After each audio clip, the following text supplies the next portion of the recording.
11 तक का, और उसके बाद प्रकाशित वाक्य 7वें अध्याय 1 से लेके मैं पढ़ूंगा 17, और अंत में मेरा प्रेरणा के लिए मैं पढ़ना चाहता हूँ लूका रचित सुसमाचार 12वें अध्याय उसका 50 वचन। Praise the Lord. ये व्यक्तिगत सेवकाई के लिए बातें मैं कह रहा हूँ। फिर उसने मेरे कानों में ऊंचे शब्द से पुकार के कहा, यहेजकेल 9 का 1, उसने मेरे कानों में ऊंचे शब्द से पुकार के कहा, नगर के अधिकारियों को अपने अपने हाथ में नाश करने का हथियार लिए हुए निकट लाओ। इस पर 6 पुरुष उत्तर की ओर ऊपरी फाटक के मार्ग से अपने अपने हाथ में घात करने का हथियार लिए हुए आए, और उनके बीच सन का वस्त्र पहने कमर में लिखने की दवात बांधे हुए एक और पुरुष था, और वे सब भवन के भीतर जाकर पीतल की वेदी के पास खड़े हुए, और इस्राएल के परमेश्वर का तेज करुओं पर से जिनके ऊपर वो राग करता था भवन की देवड़ी पर उठाया था, और उसने उस सन के वस्त्र पहने हुए पुरुष को जो कमर में दवात बांधे हुए पुकारा। यहोवा ने उससे कहा, इस यरूशलेम नगर के भीतर इधर उधर जाकर जितने मनुष्य उन सब घृणित कामों के कारण जो उसमें किए जाते हैं सांसें भरते हैं और दुख के मारे चिल्लाते हैं, उनके माथे पर चिन्ह कर दे। तब उसने मेरे सुनते हुए दूसरों से कहा, नगर में उनके पीछे पीछे चलकर मारते जाओ, किसी पर दया न करो और न कोमलता से काम करना। बूढ़े हो, युवा, जवान, कुंवारी, बाल बच्चे, स्त्रियां, सबको मारकर नाश करो जिनके माथे में परमेश्वर का मोहर ना हो। परंतु जिस किसी मनुष्य के माथे पर वो चिन्ह हो, उनके निकट न जाना, और मेरे पवित्र स्थान ही से आरंभ करो। और उन्होंने उन पुरनियों से आरंभ किया जो भवन के सामने थे। फिर उसने उनसे कहा, भवन को अशुद्ध करो, आंगनों को लोथों से या लाशों से भर दो, चलो बाहर निकलो। तब वे निकल कर नगर में मारने लगे, और जब वे मार रहे थे, यहेजकेल कहता है, मैं अकेला रह गया। तब मैं मुंह केवल गिरा और चिल्ला कर कहा, हाय प्रभु यहोवा, क्या तो अपनी जंजलाहट यरूशलेम पर भड़का कर इस्राएल के सब बचे हुओं को भी नाश करेगा? तब उसने मुझसे कहा, इस्राएल और यहूदा के घरानों का अधर्म अत्यंत ही अधिक है, यहाँ तक कि देश हत्या से और नगर अन्याय से भर गया है, क्योंकि वे कहते हैं कि यहोवा ने पृथ्वी को त्याग दिया और यहोवा कुछ नहीं देखता। इसलिए उन पर दया न होगी, न कोमलता करूंगा, वरन उनकी चाल उन्हीं के सिर लौटा दूंगा। जब विश्वास की कमी आ गया, तब कहता, यहोवा कुछ नहीं कर रहा है, हमारी प्रार्थना को उत्तर नहीं दे रहा है। मनुष्य ऐसा सोचता है। 11, तब मैंने क्या देखा कि जो पुरुष सन का वस्त्र पहने हुए और कमर में दवात बांधे था, उसने ये कहकर समाचार दिया, जैसे तूने आज्ञा दी मैंने वैसा ही किया। इट इज डन, एक कार्य पूरा हो गया। आमेन। सो प्रकाशित वाक्य में अभी तक का यहूदियों के बीच में था, लेकिन अब प्रकाशित वाक्य के अंदर मैं जा रहा हूं। इसमें सेकंड पार्ट को मैं लेके सेकंड पार्ट में ये अन्य जाति की दुल्हन के बारे में कुछ बातें लिखा है नीचे, लेकिन मैं अभी भी प्रकाशित 7 के अंदर 1 से जो पढ़ूंगा, ये यहेजकेल 9 का ही संपूरक है। प्रकाशित 7 का 1, इसके बाद मैंने पृथ्वी के चारों कोनों पर 4 स्वर्गदूत खड़े देखे थे। वे पृथ्वी की चारों हवाओं अर्थात युद्ध को थामे थे, ताकि पृथ्वी या समुद्र या किसी पेड़ पर हवा न चले, अर्थात कोई युद्ध या लड़ाई ना छिड़ जाए। इसलिए 4 लड़ने वाले स्वर्गदूत उसको थामे थे। फिर मैंने एक और स्वर्गदूत को जीवते परमेश्वर की मोहर लिए हुए पूरब से ऊपर की ओर आते देखा। उसने उन 4 स्वर्गदूतों से, जिन्हें पृथ्वी और समुद्र की हानि करने का अधिकार दिया गया था, मुझे सबसे पुकार के कहा, जब तक हम अपने परमेश्वर के दासों के माथे पर मोहर न लगा दे, तब तक पृथ्वी और समुद्र और पेड़ों की हानि न पहुंचाना। और जिन पर मोहर दी गई थी, मैंने उनकी गिनती सुनी कि इस्राएल की संतानों के सब गोत्रों में से 1,44,000 पर मोहर दी गई। इसके बाद मैंने 9 को पढ़ रहा हूं। इसके बाद मैंने दृष्टि की, जो सेकंड पार्ट है दुल्हन का है। इसके बाद मैंने दृष्टि की और देखो, हर एक जाति और कुल और लोग और भाषा में से एक ऐसी बड़ी भीड़ जिसे कोई गिन नहीं सकता था, श्वेत वस्त्र पहने और अपने हाथों में खजूर की डालियां लिए हुए सिंहासन के सामने और मेमने के सामने खड़ी है, और बड़े शब्द से पुकार कर कहती है कि उद्धार के लिए हमारे परमेश्वर का जो सिंहासन पर बैठा है और मेमने का जय जयकार हो। सारे स्वर्गदूत उस सिंहासन और प्राचीनों और चारों प्राणियों के चारों ओर जो खड़े हैं, फिर वे सिंहासन के सामने मुंह के बल गिर पड़े और परमेश्वर को दंडवत करके कहा, आमीन। हमारे परमेश्वर की स्तुति हो और महिमा और ज्ञान और धन्यवाद और आदर और सामर्थ और शक्ति युगान युग बनी रहे। आमीन। इस पर प्राचीनों में से एक ने मुझसे कहा, ये श्वेत वस्त्र पहने हुए कौन है और कहां से आए? यूहन्ना को एक एल्डर पूछ रहा है। Praise Lord. तब मैंने उससे कहा, हे स्वामी, यूहन्ना कहता है, हे स्वामी तू ही जानता है। उसने मुझसे कहा, ये वे हैं।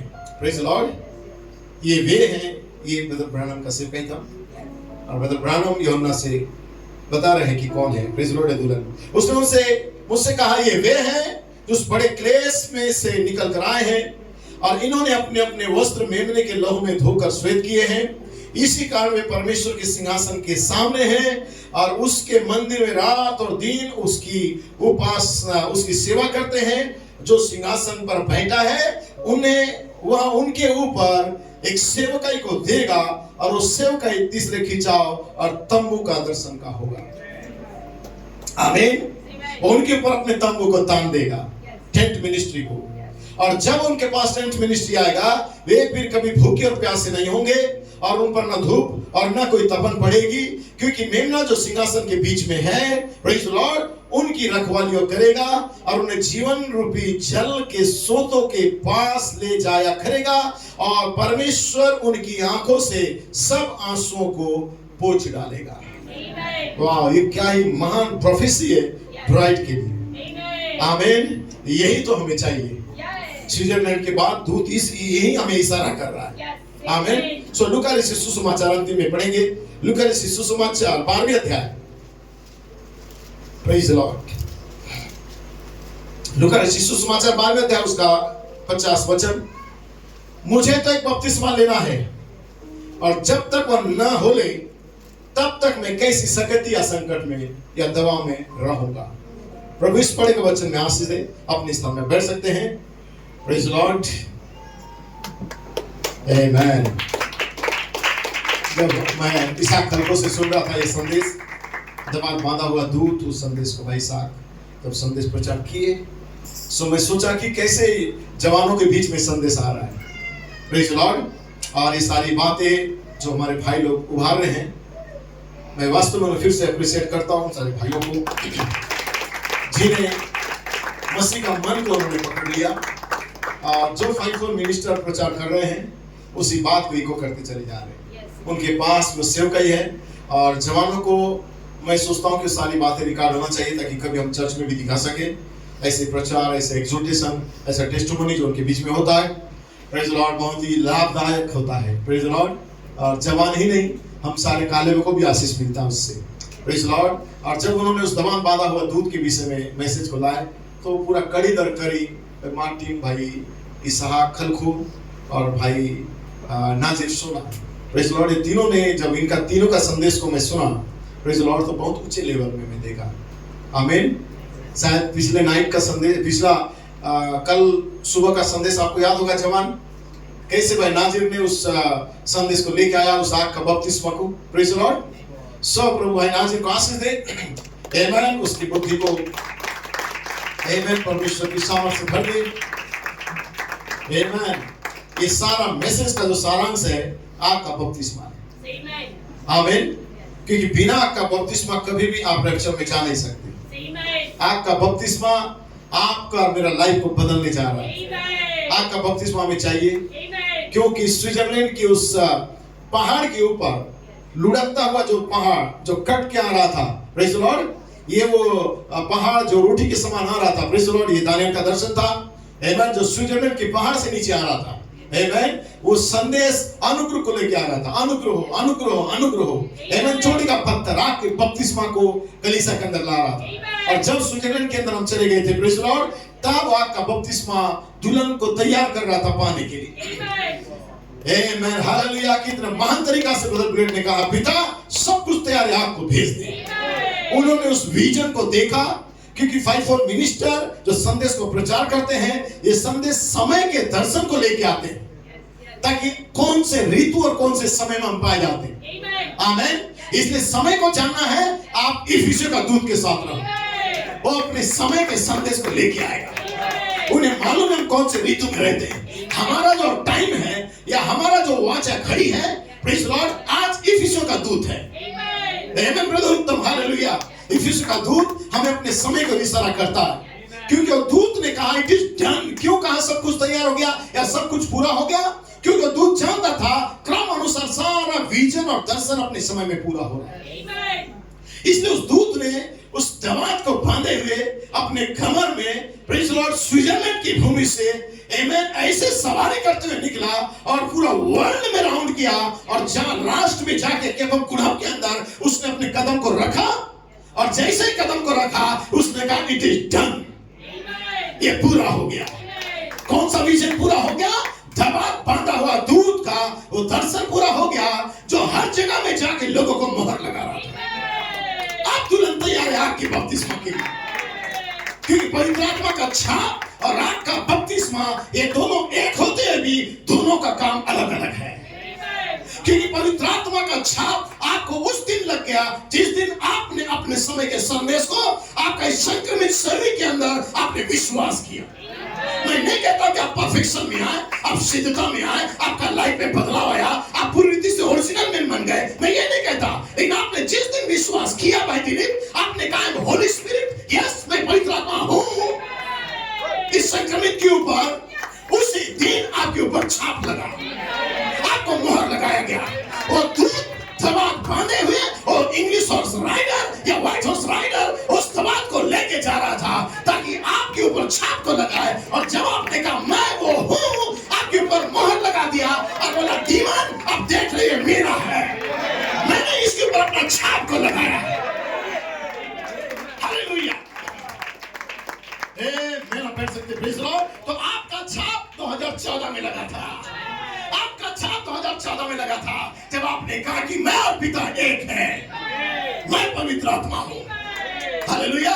और जब आपने स्वीकार किया कि मैं पवित्र आत्मा हूं, उस दिन आपको मोहर लगाया गया, और जिस दिन आपको सील लगाया गया, मैं नहीं जानता आपका कैरेक्टर, आपका लाइफ कैसा है, लेकिन आप मोहर लगाए गए थे इस बात का दावा करने के लिए कि आपका बपतिस्मा आए और जो मोहर किए गए हैं उन्हें वो दावा करे ये मेरा है, इसे मैंने छुड़ाया है, इसने मुझे विश्वास किया है, अब मेरा जिम्मेदारी है इसका दिल को बदलना।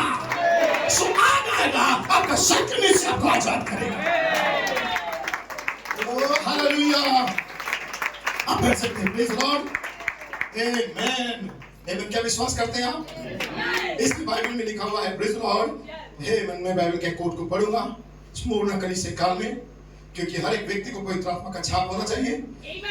आमेन। जितने भी हमारे एल्डर भाई लोग हैं उन्हें मालूम होगा, क्योंकि भाई ब्रनम ने कहा हर एक युग में अपने युग का संदेशों को जिन्होंने विश्वास किया, स्वीकार किया, उन्हें उस युग में मोहर किया गया। आमीन। उन्हें पवित्र आत्मा का छाप दिया गया। तो पौलुस, earnest, Martin कोलोमा, Martin Luther, Wesley, इन्होंने जो प्रचार किया उस युग में उनके लिए वही संदेश पवित्र आत्मा का छाप को लेके आ रहा था। आमीन। इसलिए मुझे पौलुस का संदेश को लेके अभी नहीं चलना है, मुझे अपने समय का संदेश चाहिए। मैंने सारे संदेश को विश्वास तो किया रमेश भाई, ठीक है, लेकिन मुझे अपने समय का संदेश चाहिए, और मेरा समय का संदेश है मैं पवित्र आत्मा हूं। ये सब कुछ मेरे समय का संदेश है। मैं पौलुस ने कैसा टीचिंग दिया, कैसा शिक्षा दिया, कैसा होना चाहिए, ये प्रचार अभी लागू नहीं करूंगा, क्योंकि पौलुस कहता है ये बातें में मुझे ना रहे, किसको कैसा रहना है, किसको कैसा खाना है, किसको कैसा पहनना है, किसको कैसा रहना है। ये पौलुस ही कह चुका था कि हम प्राथमिक शिक्षा को छोड़े और आओ हम सिद्धता की ओर बढ़े। प्राथमिक शिक्षा जरूर एक दिन कलीसिया के अंदर बदलाव को लाएगा, लेकिन हम सिद्धता की ओर बढ़े। और हमारे लिए जो सिद्धता का संदेश कब आया?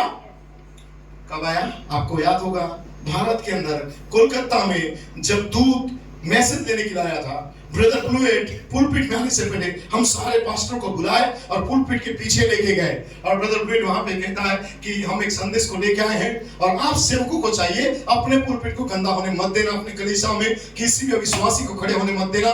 आमेन। आपका पुलपिट आपके अधिकार में होना चाहिए। Praise Lord. कोई भी गंदी आत्मा यहाँ पे नहीं आना चाहिए, उन्होंने पीछे कहा। और उसके बाद जब सामने आए तो ब्रदर पीटर खड़े हुए और ब्रदर पीटर ने वहां पे मोहर को लगा दिया। Praise the Lord. जिस प्रकार मार्टिन लूथर जिस प्रकार उसने 90 या 91 ब्रदर एकदम प्रेज़ द लॉर्ड 90 या 91 कुछ ऐसे नोट्स को लेके आया, प्रेज़ द लॉर्ड बाइबल्स को लेके आया और उसने कैथोलिक चर्च की आगे दीवार के ऊपर उसने ठोक दिया। आमीन। और जब उससे लोग पूछे उसने कहा धर्मी जन विश्वास से जीवित रहे, ना कि वो थोड़ा सा पास्ता जैसा रोटी खाने में या घुटने के बल फादर के निकट जाके उसके हाथ से उस जल के द्वारा छिड़काव करने में आमीन वो धर्म नहीं पा सकता।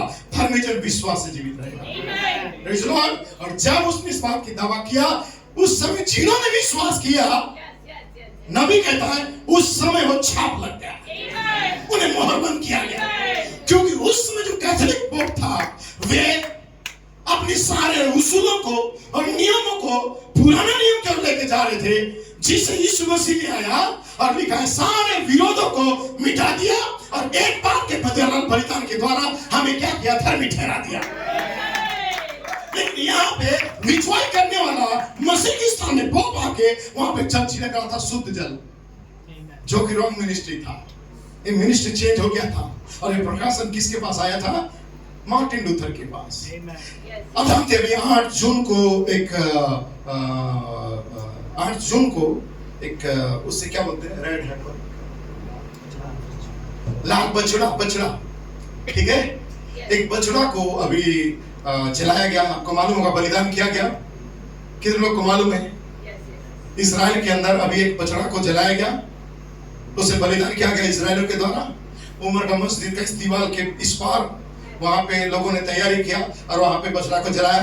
लेकिन वो बछड़ा रेड हैपर या रेड जो बछड़ा नहीं है वो उसे रिजेक्ट किया गया था, क्योंकि ओक्लाहोमा या ट्यूसन एरिज़ोना से 5 या 6 बछड़ा को लाया गया था, उन्हें परखने के लिए कई वर्षों से उसे रखा था, लेकिन उनमें से हर कोई रिजेक्ट हो रहा था। सो अभी भी 1 या 2 बछड़ा है जिन्हें परख रहे हैं, लेकिन उनमें से एक जिसे रिजेक्ट किया गया था उसे जलाया गया, जिसे जलाया गया। पूरे वर्ल्ड में ये एक डरावना माहौल आ गया था कि अब इजरायली अब बलिदान को चढ़ा चुके हैं, अब परमेश्वर बहुत जल्दी इजराइल को जा रहा है, राइट, सीजन चेंज हो रहा है, क्योंकि दुल्हन के लिए भी हस्तलेख आ चुका है। दुल्हन के लिए भी स्विट्जरलैंड मीटिंग के बाद हम केवल रुके नहीं थे उस सिय्योन पर्वत का मुकाबला तक, हमने सिय्योन पर्वत का मुकाबला से परमेश्वर की आवाज को, धीमी आवाज को सुना स्विट्जरलैंड की उस जमीन से, और उस चैरिटी नीचे उतर के आ रहा था, और वहां पे एक मुकाबला के बाद एक हस्तलेख आया। आमीन। तो दूत ने कहा अपनी पेन को उठाओ, लिख। तो वहां पे एक दूत ने अपने दवात में से निकाला और हस्तलेख करना स्टार्ट किया। ये चिन्ह है अन्य जातियों के लिए समय समाप्त हो रहा है। लेकिन उसी घड़ी में 8 जून के दिन इजराइल के बीच में जब बलिदान चढ़ाया गया, लोगों के अंदर एक ऐसा स्टेटस मन में भी आने लगा, लेकिन मेरा स्टेटस आपने देखा होगा जिसमें मैं लिखा था कि अभी वो समय नहीं आया है, जिस दिन वो बलिदान होगा उस दिन दुल्हन यहाँ पे नहीं होगी। आमीन। उससे पहले दुल्हन उस चैरिटी फायर बैप्टिज्म को पाएगी, उस बलिदान से पहले दुल्हन आग का बपतिस्मा को पाएगी, और दुल्हन अपने सही क्रम में जा रही है आग का बपतिस्मा को पाने के लिए। मैं चाहता हूँ कि आग का बपतिस्मा मैं अभी पाऊं, उसके लिए मैं कैसे दबाव में जी रहा हूँ ये मैं जानता हूँ। ये कौन कहता है? यीशु मसीह ने कहा। आमीन। यीशु ने कहा मैं दबाव से जा रहा हूं और मैं चाहता हूं और बपतिस्मा को मैं भी पा लूं। Praise the lord.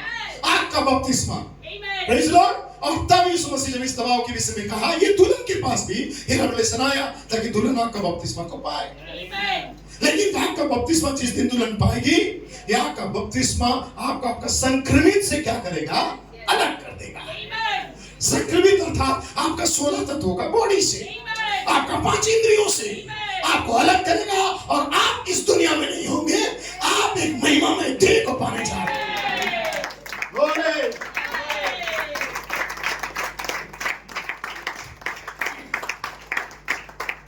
हालेलुया। आप एक महिमामय देह को पाने जाएंगे। लेकिन मैं आपको थोड़ा सा बता के मैं आगे जाना चाहता था कि आपको समझ मिले कि जो लाल बछड़ा का उन्होंने एक एग्जाम्पल उन्होंने क्या किया वहां पे दिखाया। उन्होंने प्रैक्टिस किया कि कैसे बलिदान किया जाता है, क्योंकि 2500 सालों से कोई बलिदान उन्होंने नहीं किया।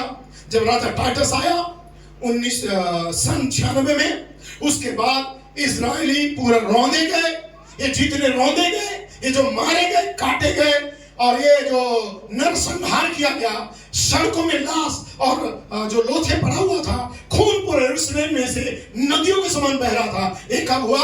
96 में, सन 96, जब यीशु मसीह गए, जाने के बाद जिन्होंने यीशु मसीह को रिजेक्ट किया, विश्वास नहीं किया था, वे सारे लोगों का लहू का पलटा परमेश्वर लिया। उनका स्वयं का दंड उन्हें मिलने लगा, क्योंकि उन्होंने उस समय का मसीहा को रिजेक्ट किया था, विश्वास नहीं कर पाया था उस समय का प्रकाशन को। और तब उन्होंने कहा इसका लहू का बदला हमसे लिया जाए। वो समझ भी नहीं पाए थे उन्होंने किसको रिजेक्ट कर रहा था। और उसी घड़ी यीशु ने कहा, हे प्रभु, ये नहीं जानते, इन्हें क्षमा कर। उस बॉडी को नहीं पहचान पा रहे हैं, इस धरती में आज भी चल फिर रहा है। और तब उसने कहा इन्हें क्षमा कर, लेकिन क्षमा तो मांगा हो, लेकिन परमेश्वर क्षमा नहीं दिया। परमेश्वर क्षमा नहीं दिया। क्यों? क्योंकि उन्होंने स्वयं एलोहिम परमेश्वर जो एक बॉडी के अंदर मैनिफेस्ट हुआ था, देखारी हुआ था, उस बॉडी को उन्होंने रिजेक्ट किया, जो आज यीशु मसीह की दुल्हन का देह है। उस समय उसने रिजेक्ट किया। और तब नबी कहता है 96 में सारे लोगों को कत्लेआम किया गया। वो सोच रहे थे नहीं ऐसे जीवन जीना है, कत्लेआम किया गया। तब यीशु मसीह ने हिंट्स में कहा था, जो पहाड़ों में है अपने कपड़ा लेने के लिए नगर में ना आए, ऐसा बोला ना मतलब। तो परमेश्वर हिंस में यीशु मसीह की तरह किसे बोला था? उन परमेश्वर के अभिषिक्त चेलों को, जिन्होंने यीशु मसीह को स्वीकार किया था, जिन्होंने पवित्र आत्मा और आग का बपतिस्मा को ऊपर की कोठरी में पाया था, जिन्होंने, जिनके अंदर व्याकुलता था मसीह लाइफ जीने के लिए, जिन्होंने यीशु मसीह को क्रूसार्पित होने के बाद भी विश्वास किया था ये हमारा मसीहा है, और पतरस के द्वारा बोला गया शब्दों को जिन्होंने स्वीकार किया था, वे सारे लोगों को परमेश्वर के इस माहौल को लाया कि वे सारे लोग यरूशलेम से पहले से ही पहाड़ के ऊपर चले गए। और जब वो पहाड़ के ऊपर चले गए, प्रेज़ लॉर्ड, तब राजा टाइटस आता है और यरूशलेम को चारों ओर घेर लेता है। और जब चारों ओर घेरता है, प्रेज़ लॉर्ड, ये उनके लिए हस्तलेख था। हे परमेश्वर, हे परमेश्वर, एली एली लामा शबक्तनी। जब उसने अन्य भाषा में बातें किया, ये भाषा किसी को समझ में नहीं आया। लोगों ने बोला एलिया को बुलाता है, लोगों ने कहा देखो किसको बुलाता है दूसरे को बचाने वाले, तू अपने आप को बचा। उनके बीच में एली एली लामा शबक्तनी, जब ये शब्द आया, ये अन्य भाषा समझ में नहीं आया। आमीन। अन्य भाषा एक हस्तलेख को लेकर आया था, एक हस्तलेख, एक हैंडराइटिंग, एक लिखा हुआ शब्द, एक न्याय को लेकर आया था ये यहूदियों के लिए, क्योंकि अब समय आ चुका था कि उस अन्य भाषा का अनुवाद को केवल चुने हुए दुल्हन जानती थी। पौलुस जानता था, पतरस जानता था, और इनकी मिनिस्ट्री अब अन्य भाषा का मिनिस्ट्री, जो थर्ड पुल का मिनिस्ट्री है, यहूदियों से अन्य जाति को जा रहा था। ये बातें समझ में किसी को नहीं आया, लोग ठट्टा कर रहे थे। और जब उन्होंने ठट्टा की इस भाषा को समझ नहीं पाए, उनके लिए हस्तलेख आया कि तुम तौले गए और हल्के पाए। मैं डरा नहीं रहा हूं, मैं समय को बता रहा हूं। Praise the lord, hallelujah. और तब जब उन्होंने विश्वास नहीं किया इस अन्य भाषा को, प्रेज़ द लॉर्ड, आमेन, विश्वास नहीं किया, अरे ये कुछ भी बोलता है, बुलाना होगा, एलिया को बुलाना होगा, या उनके कोई छुड़ाने वाले को बुलाना होगा, ठट्टा करने लगे। है दूसरे को बचाने वाले, अपने आप को तो पहले सुधार या बचा। Praise the Lord. ये मानसिकता जो थे, अन्य भाषा को समझ नहीं पाए, अन्य भाषा में उनके लिए न्याय को ला रहा था। हस्तलेख, हस्तलेख हमारे लिए कब आया? Praise Lord. ब्रदर जैसन मुस्कुर ने कहा हस्तलेख हमारे लिए कब आया? 2014 में इनको पहाड़ के ऊपर। Praise Lord. मैं पिता एक है, मैं पवित्र आत्मा हूं। ये 7वीं मोहर का 3य भाग तीसरा महान ऋतु को अन्य भाषा के द्वारा बता रहा था कि दुल्हन पवित्र आत्मा है। लोग हंसने लगे, ये कैसे हो सकता है पवित्र आत्मा? Praise Lord. लेकिन कोई तो था जिसने उसे स्वीकार किया और जिन्होंने उसे विश्वास किया उन्हें पवित्र आत्मा का छाप लग गया। उस दिन आपको छाप लगा जिस दिन मरियम के समान आपने कहा मैं प्रभु का दास और दासी हूं। यस आमीन, तेरे वचन के अनुसार हो। मरियम, तूने पवित्र आत्मा का छाप को पाया, लेकिन मरियम तुझे आग का बपतिस्मा के लिए ऊपर कोठरी में आना था। सब मरियम पवित्र आत्मा का छाप कर पाया उस जगह में जब चिल्लाया। लेकिन मरियम आग का बपतिस्मा के लिए कब रुकी थी? जब उस ऊपर का कोठरी में पिलर ऑफ फायर हालत के ऊपर नीचे उतर के आया। पवित्र आत्मा का छाप आपको सील लगाता है और कहता है ये मेरा है। और आग का बपतिस्मा उस सील के लोगों को छुड़ाने के लिए आता है। Hallelujah, hallelujah. इसलिए आपका विश्वास आपके ऊपर मोहर को लेके आता है। आप कितना वीक है या दुर्बल है ये नहीं, आपने विश्वास किया है, आप मोहर किए गए हो। यदि आप मोहर किए गए हो आप जरूर छुड़ाए जाओगे। आप बढ़ सकते हैं। प्रेज़ गॉड, हालेलुया, ग्लोरी, आमेन सिस्टर लिया, हालेलुया। और जैसे 96 में टाइटस राजा आया, यरूशलेम को पूरी रीति से घेर दिया। और जब यरूशलेम को उसने घेर दिया कोई बाहर निकल नहीं पाए।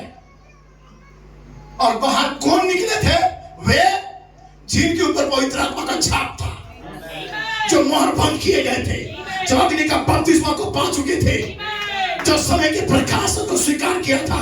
लोग बेबाल जबूल कहते हैं, लोग पापी बेविचारी कहते हैं, लोग पेटू या पियक्कर कहते हैं, लोग क्या कुछ भी कहते रहेंगे, लेकिन तू क्या कहता है पतरस? पतरस ने कहा श्रीमान मैं जानता हूं तू लोगों के दृष्टि में नाजायज औलाद है, लेकिन मेरी दृष्टि में तू कौन है? तू परमेश्वर का बेटा है। मुझे इसमें कोई शक नहीं है कि तुम परमेश्वर के बच्चे हो। तुम परमेश्वर के बच्चे हो, इसमें कोई शक नहीं है। तुम मनुष्य पुरुष और स्त्री के द्वारा आप जन्म भरे लिए हो, लेकिन आप परमेश्वर के ठहराए गए हो, आप चुन लिए गए हो, आप छुड़ाए गए हो, आप मोहर बंद किए गए हो आग के बपतिस्मा के लिए। हालेलुया। आप बोल सकते हैं श्रीमान तू परमेश्वर का पुत्र है, बोल सकते हैं। हालेलुया। जैसे उसने कहा, यीशु मसीह ने कहा आमीन, लो पवित्र आत्मा, आमीन, लो पवित्र आत्मा। यीशु मसीह के शब्दों के द्वारा आत्मा बाहर आ रहा था, क्योंकि उस आत्मा को किसने स्वीकार किया? पतरस ने स्वीकार किया। अब पतरस वेट कर रहा था आग का बपतिस्मा के लिए। हालेलुया। तो नबी कहता है ये वो लोग थे जो पवित्र आत्मा का आग का बपतिस्मा को पाए, जिन्होंने अपने समय के संदेश को विश्वास किया। पूरी दुनिया एक साइड थी और 120 लोग एक साइड थे। आमीन। उन्हें परवाह नहीं कि सारा कांग्रेगेशन क्या कहता है, लेकिन हम जानते हैं वो मनुष्य का पुत्र है। हालेलुया, स्वयं परमेश्वर है। और जब उन्होंने विश्वास किया उन्हें मोहर किया गया। और नबी कहता है जब वो मोहर बंद किए गए, उनका विश्वास से उन्हें छाप किया। तब राजा टाइटस का जब टाइम आया, वे लोग यरूशलेम में नहीं थे। यरूशलेम में विपत्ति आने से पहले उस समय की चुने हुए लोग बाहर आ गए थे। आमीन। वो सील किए गए, मोहर लगाए गए और बाहर आ गए थे। Praise Lord. और जैसे वो बाहर आए, एक भी व्यक्ति नहीं था वहां पे जो मोहरबंद व्यक्ति है यरूशलेम में। आमीन। और जब परमेश्वर देखा कि अब कोई नहीं है, तब टाइटस को कहता है जा खत्म कर दे, कत्लेआम कर दे। और राजा टाइटस पूरे घेर लिया 96 में और लोगों को कत्लेआम कर दिया। यहां तक कि यरूशलेम को घेरा हुआ था। लोग घासों को, पेड़ों की छालों को निकाल निकाल के खाने लगे। और जब सारा चीज खत्म हो गया, छोटे छोटे बच्चे को, एक दूसरे का बच्चे को खींचतान करके, कोई उसका लेग पीस ले रहा है, कोई उसका हाँ हेड को ले रहा है, कोई इसका सिर को ले रहा है, बच्चे को खींचतान करके वहां उबाल के खाने लगे। इतना ज्यादा मौत का तांडव वहां पे था। उनका एक गलती के चलते, गलती क्या था कि उस समय का मसीहा जो शरीर में आया था उन्होंने रिजेक्ट किया था। Praise Lord. और सारे लोगों को राजा टाइटस घेर लिया। और जब देखा कि सब लोग इतने दिन से बंद है, उनको खाना पीना नहीं है, सब आपस में हिलड़ भिड़ के मर रहे हैं, और लास्ट में फूंक दिया पूरा यरूशलेम को, मंदिर से लेके पूरा यरूशलेम को तबाह कर दिया। Praise the Lord. समझ पा रहे हैं? ये उनका अविश्वास का परिणाम था। आमीन। आपके समय का संदेश इस नाम का बपतिस्मा नहीं है। आपका समय का संदेश पौलुस, एर्नेस्ट मार्टिन, कॉलवन, लूथर, वेस्ली का ही नहीं है। आपका समय का संदेश आपको दिया गया, क्योंकि आप लौदीकिया से बाहर बुलाए गए हो, आप चुन लिए गए हो, आप पवित्र आत्मा के खांचे में हो। आपका संदेश आपको अपेक्षा के अंदर ला रहा है, आपके अंदर एक डेस्परेशन या क्या कहना चाहिए उसे, व्याकुलता को लेके आ रहा है। क्योंकि जब आप व्याकुल होंगे, जब आप संसार में होने वाली पापों के चलते व्याकुल होंगे, रोगे, प्रार्थना करोगे, तब वो चिन्ह आएगा, तब वो चिन्ह आपको दिया जाएगा। वो है पवित्र आत्मा का बपतिस्मा। तो उसको पाने के लिए आपको व्याकुल होना है, आपको व्याकुल होना इंडिविजुअल। यीशु ने कहा, चाहता हूं कि अभी मुझे वो आपका बपतिस्मा मिल जाए, लेकिन जब तक नहीं मिलेगा मुझे दबाव आएगा। इस संकीर्ण बॉडी के अंदर आंखों की अभिलाषा यीशु मसीह को सताया, देह का अभिलाषा यीशु मसीह को सताया, उसका बॉडी का लालसा उसे सताने लगा। इतना ज्यादा कहता है कि मैं शरीर में वीक हो गया, ये आत्मा मुझे सताने लगा, हर घुटने में चला गया। हर कहता, पिता तू चाहे तो इन कटोरों को हटा दे, लेकिन तेरी इच्छा पूरी हो। और चेलों को कहता है, श्रीमानो ये शरीर दुर्बल है, लेकिन आत्मा तैयार है उस आग का बपतिस्मा के लिए। रुका हुआ इन दबावों के बीच में, तो आग का बपतिस्मा यूं ही नहीं आएगा। आग का बपतिस्मा को पाने के लिए आपके अंदर दबाव आएंगे, आपका विश्वास का परखा जला होगा, आपका सद्गुणों का परखा जला होगा। Praise the lord, hallelujah. आपका प्रेमी जन आपको छोड़ देंगे, आपको आदर करने वाले ना आदर करेंगे, आपको चाहने वाले आपसे बैर करेंगे। ये सारी बातें आपके अंदर आपका बपतिस्मा के लिए एक माहौल को क्रिएट कर रहा है। इससे निराश होकर बैक मत हो जाना, इससे निराश होकर दूर मत चले जाना। ये परिस्थिति क्या है? ये परिस्थिति आपके अंदर सद्गुणों को लाने के लिए आपके चारों ओर इन वातावरण को ला रहा है। लेकिन याद रखना, मुझे बपतिस्मा लेना है, मैं चाहता हूं कि अभी हो जाए। हालेलुया। आप बैठ सकते, प्लीज। क्या समझ पा रहे? 12 साल के बच्चे हो, बूढ़े हो, जवान हो, दूध पिलाती हो माता हो, तुम चर्च मेंबर बन के रह नहीं सकते। तुम्हें आपका बपतिस्मा चाहिए। 10-12 साल के बच्चों, तुम लॉलीपॉप लेके चर्च में घूमने नहीं सकते। तुम पवित्र आत्मा का आपका बपतिस्मा चाहिए, तुम्हें आना ही चाहिए चर्च के अंदर। मेरे माता पिता, अपने बच्चों को ऐसा बनाओ ताकि चर्च में आए, प्रार्थना कराई चाहिए, उन्हें भी आपका बपतिस्मा चाहिए। हालेलुया। इफिसियों का किताब 1 अध्याय 13 वचन, उसी में तुम पर भी जब तुमने सत्य के वचन को, अपने समय के संदेश को सुना, जो तुम्हारे उद्धार का सुसमाचार है, और जिस पर तुमने विश्वास किया, प्रतिज्ञा की हुई पवित्र आत्मा की छाप उसी घड़ी लग गई। हालेलुया। तेरी भाई सच है। 1986 आमीन। आपने विश्वास किया यीशु मसीह परमेश्वर है। जब आपने बपतिस्मा लिया, आपने पवित्र आत्मा का छाप को लिया, आपने पवित्र आत्मा पाया है। भाई प्रशांत, भाई खुरपा, आपने जिस दिन बपतिस्मा लिया, आप पवित्र आत्मा का छाप पाए। कौन कहता है तुम पवित्र आत्मा का छाप के लिए रुके हो? मैं नहीं कहता हूं। आमीन। मैं तो रुका हूं आपका बपतिस्मा के लिए। यीशु मसीह यूहन्ना के पास गया, बपतिस्मा लिया, सही है?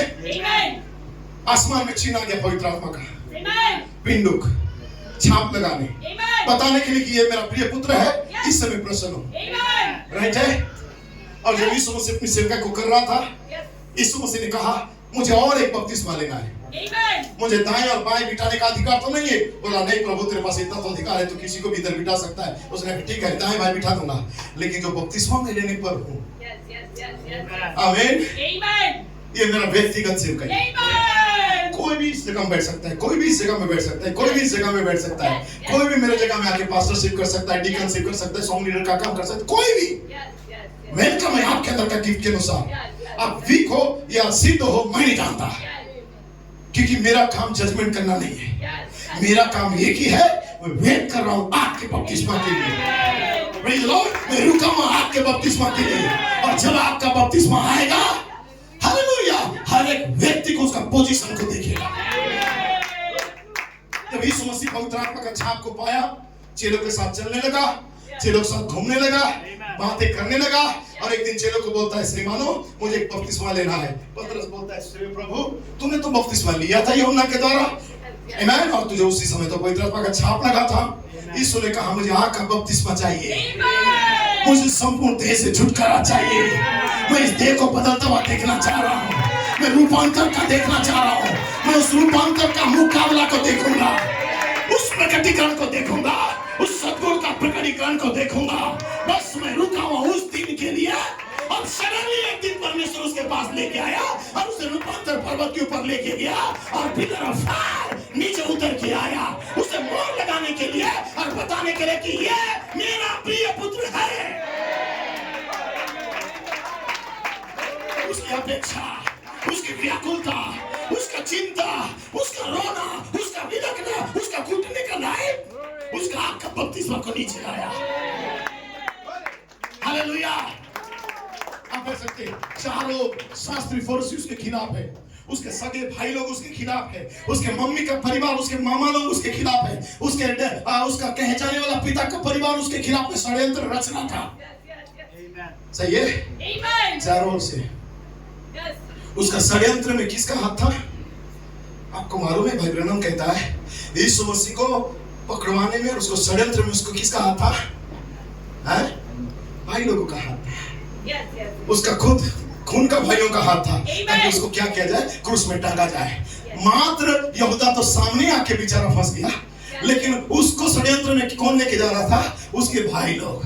और यीशु मसीह कहता है कि सारे लोग जब उसके खिलाफ आए, वो घुटने में गया, व्याकुलता में आया। इन किताब को पढ़ लेना, व्याकुलता।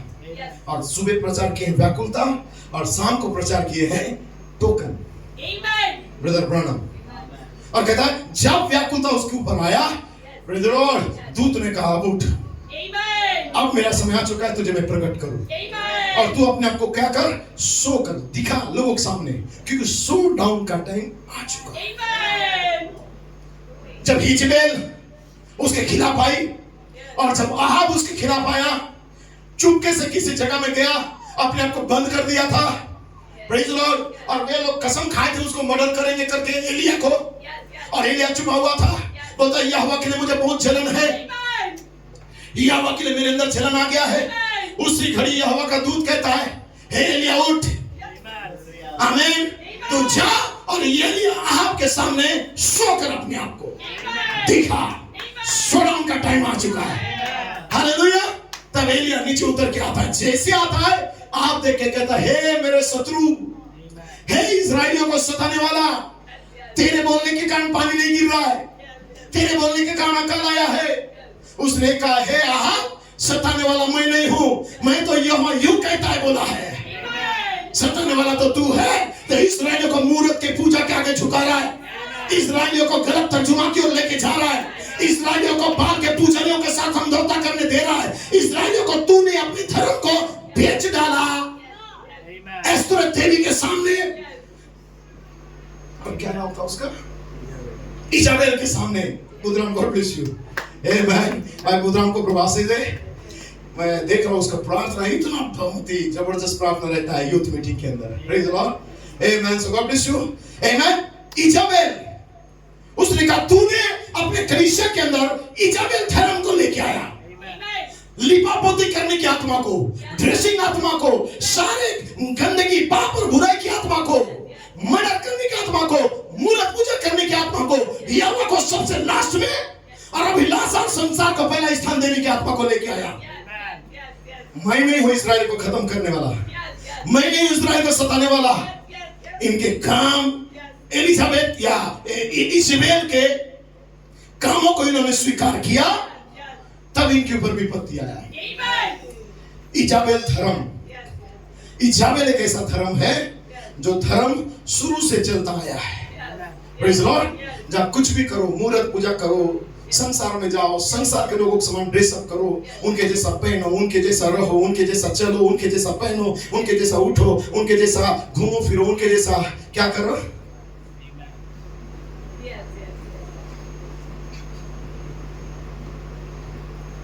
कोई समझा मैंने क्या किया? देखो देखो सिस्टर जॉली, देखो मेरा जॉली को,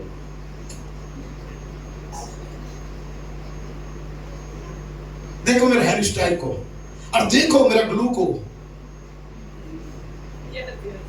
देखो मेरा जो बॉडी शेप को, देखो मेरा स्लिम बॉडी को। ये स्पिरिट कहां से घुसा? ये है इजाबेल धर्म। लोग अपने बॉडी को अच्छा बनाने के लिए, फिटनेस बनाने के लिए मनुष्य सब कुछ कर रहा है, और नबी कहता है, और बाइबल में भी लिखा हुआ है, ये अंत में अपने बॉडी को बर्बाद होने के लिए कर रहे हैं। क्योंकि शरीर की व्यायाम से कोई फायदा नहीं। ये 50-60 साल का बॉडी आपको थोड़ा सा लोगों की नजर में अच्छा दिखाएगा, लेकिन परमेश्वर कहता है कि अपने उस बॉडी को तैयार करो, इस बॉडी को, इसके लिए कसरत करो, इसके लिए डाइटिंग और फाइटिंग करो, इसके लिए फास्टिंग करो, इसके लिए तैयार हो। यह तुम्हारा सही शेप में लाने वाला बॉडी है जो तुम्हें रक्षक के अंदर लेके जाएगा। ये इजाबेल धर्म के खिलाफ ले जाएगा। जवान बच्चों, चाहे मेरे बच्चे हो, चाहे आप जवान बच्चे हो, अपने आप को समर्पित करो इस बॉडी को लेने के लिए। हालेलुया। अब बैठ सकते, इजाबेल धर्म में बैठ सकते। संसार की स्त्रियां सुंदर होना चाहिए, हमारी स्त्रियां नहीं। आपकी सुंदरता इस दुनिया का वर्ल्ड मिस यूनिवर्स चाहिए ना? मिस यूनिवर्स से भी सुंदर आप हो, बिना मेकअप का, बिना हेयर कटिंग का, बिना नेल पॉलिश का, बिना लिपस्टिक का, बिना चौकरी पहना हुआ, बिना स्लिम ड्रेस पहना हुआ, आप सबसे ब्यूटी क्वीन या किंग के समान दिखते हो। क्योंकि परमेश्वर मेकअप करके ब्यूटी पार्लर में भेज के लाने के बाद परमेश्वर नहीं बोला हाँ ये बहुत अच्छा है। मिट्टी का लौंदा को लिया, बनाया, बॉडी को खड़ा किया, बोलता है इसके समान कोई उस समय यदि कोई अवार्ड मिलता विश्व सुंदर का तो आदम को मिलता। कोई मेकअप नहीं, कोई फेयर ग्लो नहीं। सही है? मसीह लाइफ, मसीह व्यक्ति इस बॉडी को ना देखो, मसीह व्यक्ति उस देह को तैयार करो जो देह तुम्हें वहां लेके जाए। उलझे मत रहो इन सारी चीजों में। Praise Lord. इसको बॉडी फिट करने में ना रहो। और इजाबेल का यही काम था। लिखा है लिपापोती की हुई स्त्री इजाबेल पेंटिकोस्टल कैथोलिक, ये सारी वेश्याएं हैं जो अपने बॉडी को आकर्षित कर रही है पराये पुरुष के लिए। किसके लिए मेकअप करते हो आप? किसके लिए आप तैयार होते हो? कौन आपसे आकर्षित हो रहा है? आपके चर्च के भाई लोग तो आकर्षित नहीं हो रहे, आपके चर्च के बहन लोग आकर्षित नहीं हो रहे, क्योंकि आपका असलियत जानते हैं। लेकिन मार्केट में करते हो आप मेकअप करके, आप किसके लिए आप रिझा रहे हो? आप बॉडी को ऐसा क्यों बना रहे हो? ताकि संसार के लोग वास्तव नजरों से आपको देखें। यही इजाबेल था। सॉरी यार, मैं कड़ाई बातें नहीं करना चाहता। मैं कसम खाया हूं चर्च में कड़ाई नहीं करूंगा। Praise the lord, hallelujah, praise the lord. आई शपथ इजबेल धर्म को उसने लाई और इजबेल से आकर्षित हुआ। अहाब उसके साथ कॉम्प्रोमाइज किया। अहाब परमेश्वर का बेटा होने के बावजूद भी एलिया नबी को छोड़ दिया, उसकी पास्टर की शिक्षा को छोड़ दिया और इजबेल की शिक्षा को जब अपना लिया तब विपत्ति आया कलीसिया के अंदर। और उसी घड़ी, हालेलुया, उसी घड़ी प्रेज़ द लॉर्ड, एलिया को कहता है जा एलिया, अब अपने आप को शो डाउन कर, अब प्रमाणित कर, दिखा उनके बीच में, जा यीशु मसीह जा और लोगों के सामने शो कर। लोग तुझे क्या कहते हैं परवाह नहीं, अब तेरा समय आ चुका है। तू कैरमेल, प्रेज़ द लॉर्ड, तू कैरमेल पर्वत पे जा, शो डाउन कर। तू रूपांतर पर्वत पे जा, शो डाउन कर। लेकिन नबी कहता है अब ब्राइड का टाइम आ चुका है सिय्योन पर्वत का मुकाबला के लिए, क्योंकि दीवार पर हस्तलेख आ गया है ये बताने के लिए अन्य जाति का समय काल समाप्त हो गया। अब एक युद्ध है जो अंतिम युद्ध है। ये शो डाउन का टाइम है। क्या? सिय्योन पर्वत का मुकाबला। जो दुल्हन है, लेकिन मैंने स्वर्ग यरूशलेम से, आप बैठ सकते हैं, मेरे यरूशलेम से प्रेज़ लॉर्ड एक मंदिर तो उतरते हुए देखा। मैं यरूशलेम से एक मंदिर को उतरते हुए देखा। वो सिय्योन पर्वत के समान थी, वो श्रृंगार की हुई थी, एक दुल्हन के समान सजी हुई थी। हालेलुया। तो ब्रदर ब्रूनर क्या कहता है? ये सिय्योन पर्वत था जो 21 अध्याय के अंदर ऊपर से नीचे आ रहा था।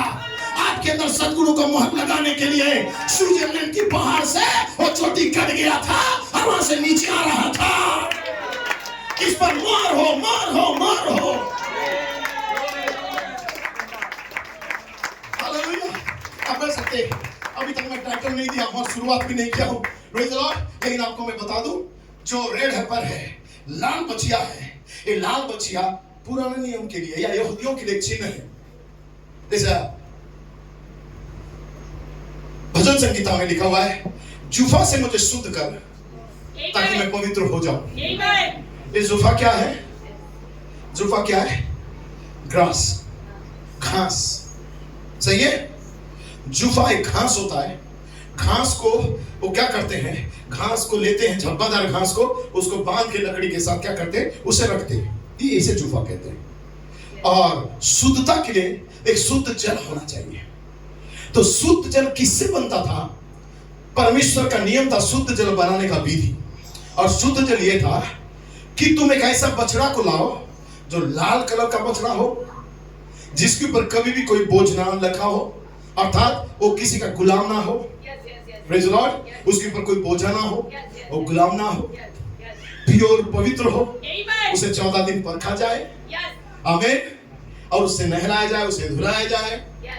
और उस बछिया को रेड होना चाहिए, एक भी बाल दूसरा कलर का नहीं होना चाहिए। उस बछड़ा को लो और तुम वहां पे बेदी करो, बेदी बनाओ और उस बछड़े को वहां पे बलि करो।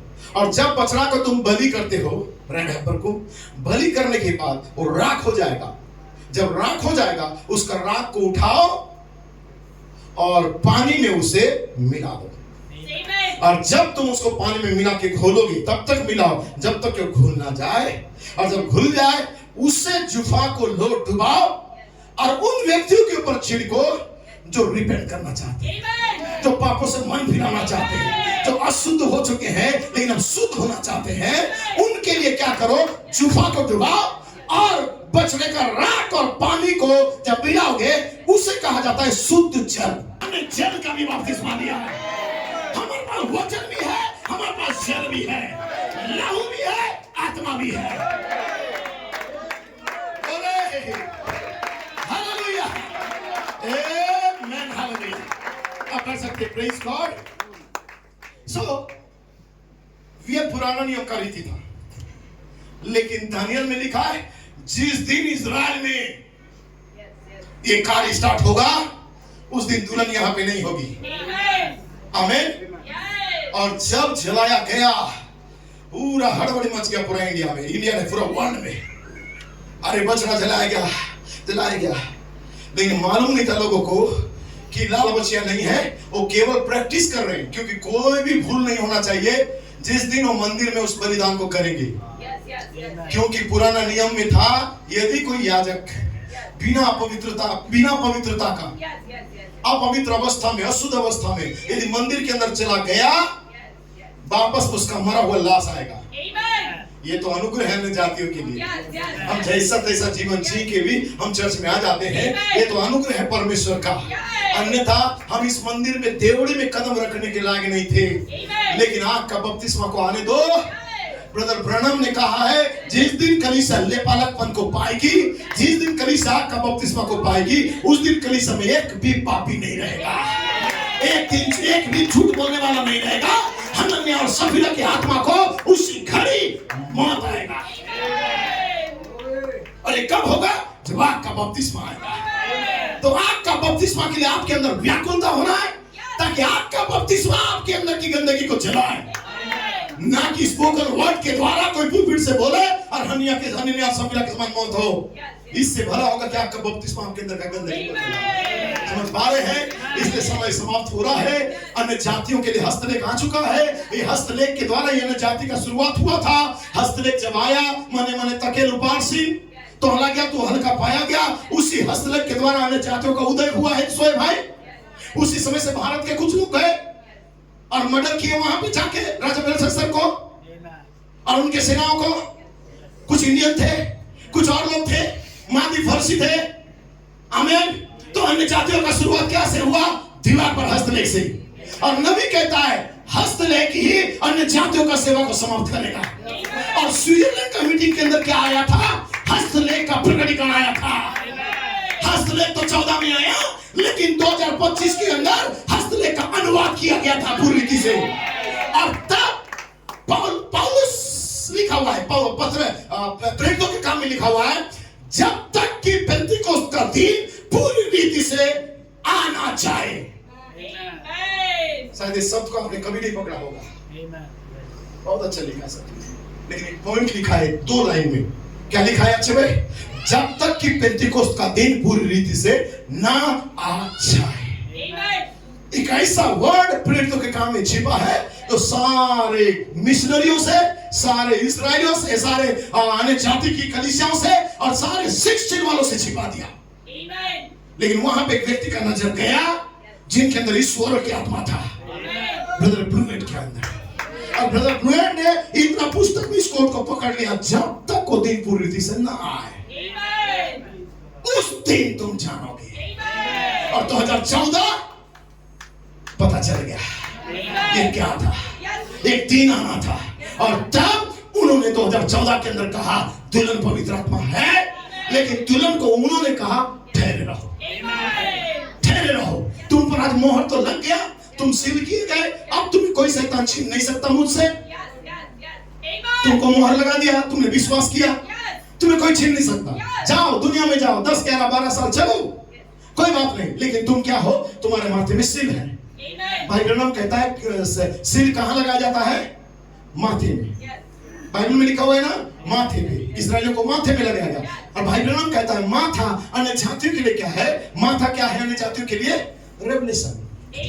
भाई ब्रनम ने कहा आपका माथा प्रकाशन है। तो आपके माथे में सील लगाना मतलब आई एम होली स्पिरिट। तो आई एम होली स्पिरिट हमारे माथे पे लगाया गया, अर्थात रेवलेशन हमें दिया गया। और जब कहा आमीन, आपने इस माथे में उस सील को ले लिया। नबी कहता है आमीन। इसलिए माथा मतलब कोई ऐसा हेड स्टोन टेबल निकल करके सील बना के तुम्हारे माथे में नहीं डालेगा। आप जिस दिन कहा कि मैं पवित्र आत्मा हूं, उस दिन आपके माथे में सील लग गया। जब आप सील किए गए, हजारों के बीच में भी जाओ, एक व्यक्ति जब सील लगाने के लिए निकलता है, भाई ब्रह्मन कहता है हजारों भेड़ बैल होते हैं, लेकिन एक गरम गरम अग्नि से निकाला हुआ एक ऐसा सील को लेकर दौड़ता है, दौड़ता है, दौड़ता है। उसकी आंख में इतना तीव्र गति, इतना तेज है, उन हजारों में उसके कौन जानवर है, एनिमल्स है, वो पहचानता है। और नबी कहता है जैसे वो घुड़सवारी करके निकलने लगा, भाई ब्रह्मन का दर्शन है ये। जब घुड़सवारी करता है और जब तेज गति से दौड़ता है, वो ऐसा जाके जितना भी जानवर रहते अपना जानवर को पहचान के सीधा दौड़ते दौड़ते सील लगाते हुए जाता है। जैसे सील लगाया जाता है, उनके अंदर जलन तो होता है, दबाव तो आता है, तकलीफें उठने लगती है क्योंकि मोहर बंद किए गए हैं। लेकिन वो सील लगाए गए हैं, कोई दूसरा चरवाहा या दूसरा कोई भी मालिक उन्हें टच भी नहीं कर सकता, उन्हें छू भी नहीं सकता। यदि भूल के दूसरे के खेमे में भी चली गई हो, उसके लिए दूत भेज के उन्हें छुड़ाएगा, उन्हें बाहर निकालेगा और कहेगा ये मेरे नबी का पत्नी है, इसे तू टच भी नहीं करना, इसे बपतिस्मा लेना है, इसे वचन को दृश्य में लाना है, इसे परमेश्वर को दृश्य में लाना है। Hallelujah, God hallelujah. कह सकते मैंने बाइबल में कहता है सवारी में क्या सील लगाता हो गया। ये था छाप। किस दिन? जिस दिन आपने कहा मैं पवित्र आत्मा हूं, आपने छाप तो पा लिया, लेकिन अब आपको आपका बपतिस्मा चाहिए। इसलिए 2014 में उस घुड़सवार ने अपनी सवारी को स्टार्ट किया। आमीन। सवारी को स्टार्ट किया और सवारी को इनको पहाड़ के ऊपर उस छाप को लेके स्टार्ट किया। और वो सवारी छाप लगाते लगाते लगाते लगाते पूरे अपने घुड़सवारी को कहां तक ले जाके पूरा कर दिया? केप ऑफ गुड होप तक। और जैसे he kept of good hope में गया, यशायाह 29 अध्याय को खोला और कहता है, लोग आंख रहते अंधे, कान रहते बहरे, ताकि हमेशा के लिए बर्बाद हो जाए। ये वो लोग हैं जो महिमा से वंचित हो गए। ये वो लोग हैं जो होली स्पिरिट का प्रकाशन को समझ नहीं पाए। ये वो लोग हैं जो आज भी संसार के लोग समान डिनोमिनेशन के समान, ये ना खाना, वो मत पीना, ये नहीं करना, ये नहीं करना, वो नहीं करना, इन सारी उलझनों में उलझे हुए थे। ये वे लोग जो महिमा से वंचित हो गए, ये वे लोग हैं। और फिर ब्रदर ब्लूहेड कहता है, इट इज डन, ये पूरा हो गया। ये 9-10 सालों के अंदर बातें पूरा हो गया। उन्होंने टाइटल डीड को लिया और दिखाया, ये वो लोग हैं जो पवित्र आत्मा है। उनका नाम इस मेमने के जीवन के किताब के अंदर है, जिन्होंने मोहर को ले लिया, जिन्होंने विश्वास किया मरियम के माफिक, और जिन्होंने बोला कि मैं तेरी दासी हूं, तेरे वचन के अनुसार हो जाए, जिनकी निगाह है, जिनका नजर मसीह की छाप लेने की ओर था, किसी व्यक्ति की कमजोरी को नहीं, मसीह की छाप की ओर था। और जब उन्होंने व्याकुलता दिखाया, उन्हें दूत ने मोहर लगा दिया और टाइटल डीड को निकाला और टाइटल डीड को दिखा के कहता है, प्रेज लॉर्ड, टाइटल डीड को दिखा के कहता है, आमेन, ये वो है जिनका नाम मेमने के जीवन की किताब में था। वे वो है जो मोहर को ले चुके। अब इनको छुड़ाना और दावा करने का समय आ गया। आमेन। ये कहां पूरा हुआ? केप टाउन के, केप ऑफ गुड होप के अंदर, राइट है। सो मोहर का काम केप टाउन में अंतिम मोहर लगा दिया। ये बाइबल में लिखा है, मत्ती में लिखा है, दुनिया के छोर में कोई अंतिम व्यक्ति होगा, और जब वो मिल जाएगा, आमेन, राज का सुसमाचार वहां जब चला जाएगा, आमेन, तो समय और अन्य जाति के लिए नहीं होगा, लिखा है। और वो दुनिया का छोर किसे कहा जाता है? मैप में दुनिया का छोर केप ऑफ गुड होप। और केप ऑफ गुड होप में जाके अंतिम मोहर को, वहां पे अंतिम व्यक्ति को मोहर किया गया।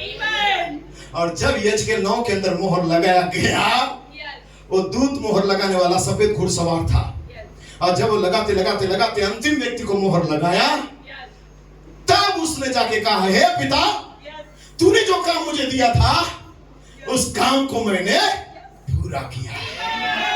यजकेल 9 का 4 को पढ़िए, 5 को, 11 को पढ़िए, वहां लिखा है, प्रभु तूने जो काम दिया उसको मैंने पूरा कर दिया। It is done, it is done, ये पूरा हुआ।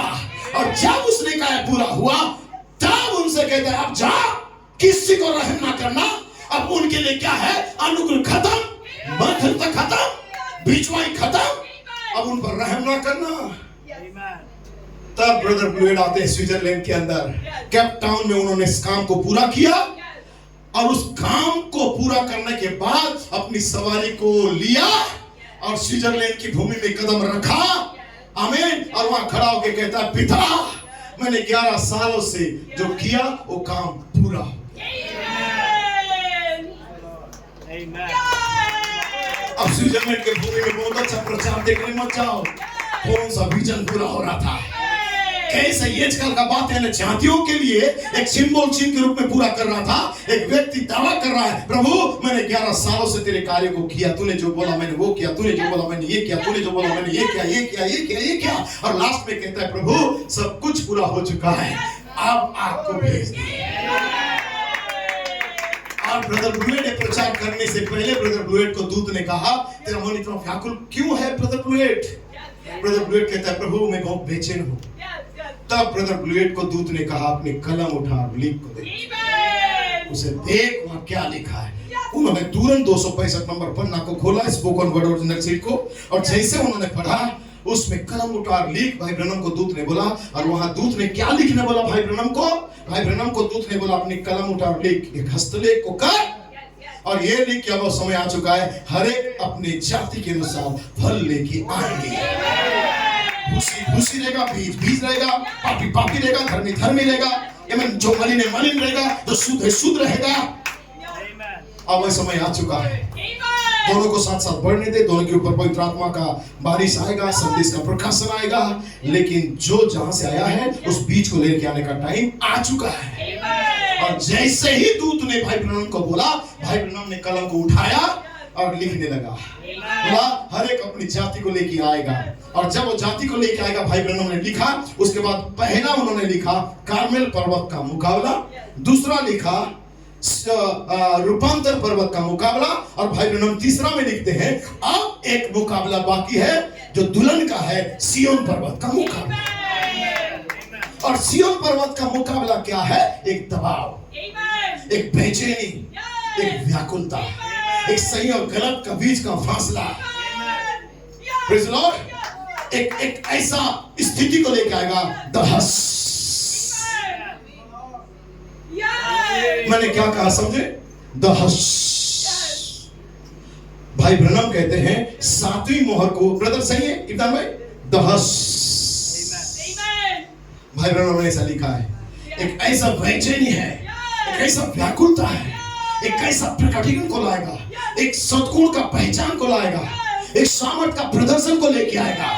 आमीन हालेलुया। और जैसे ही सिय्योन का पर्वत का मुकाबला का टाइम आया, ब्रदर ब्लूएट को दूत ने कहा, नबी को कलम उठा के लिखने के लिए कहा गया, उसे पढ़। और जैसा पढ़ा ब्रदर ब्लूएट भी ऐसे घूमने लगे, और तब वो कहता है जा और कलीसिया को बता दे सिय्योन पर्वत का मुकाबला था, सब कुछ तैयार है, पिता आपको भेज, ताकि दुनिया जाने हमारे अंदर जो सद्गुण है इसको कैसे आप प्रदर्शन में लेके आएगा वो दूत।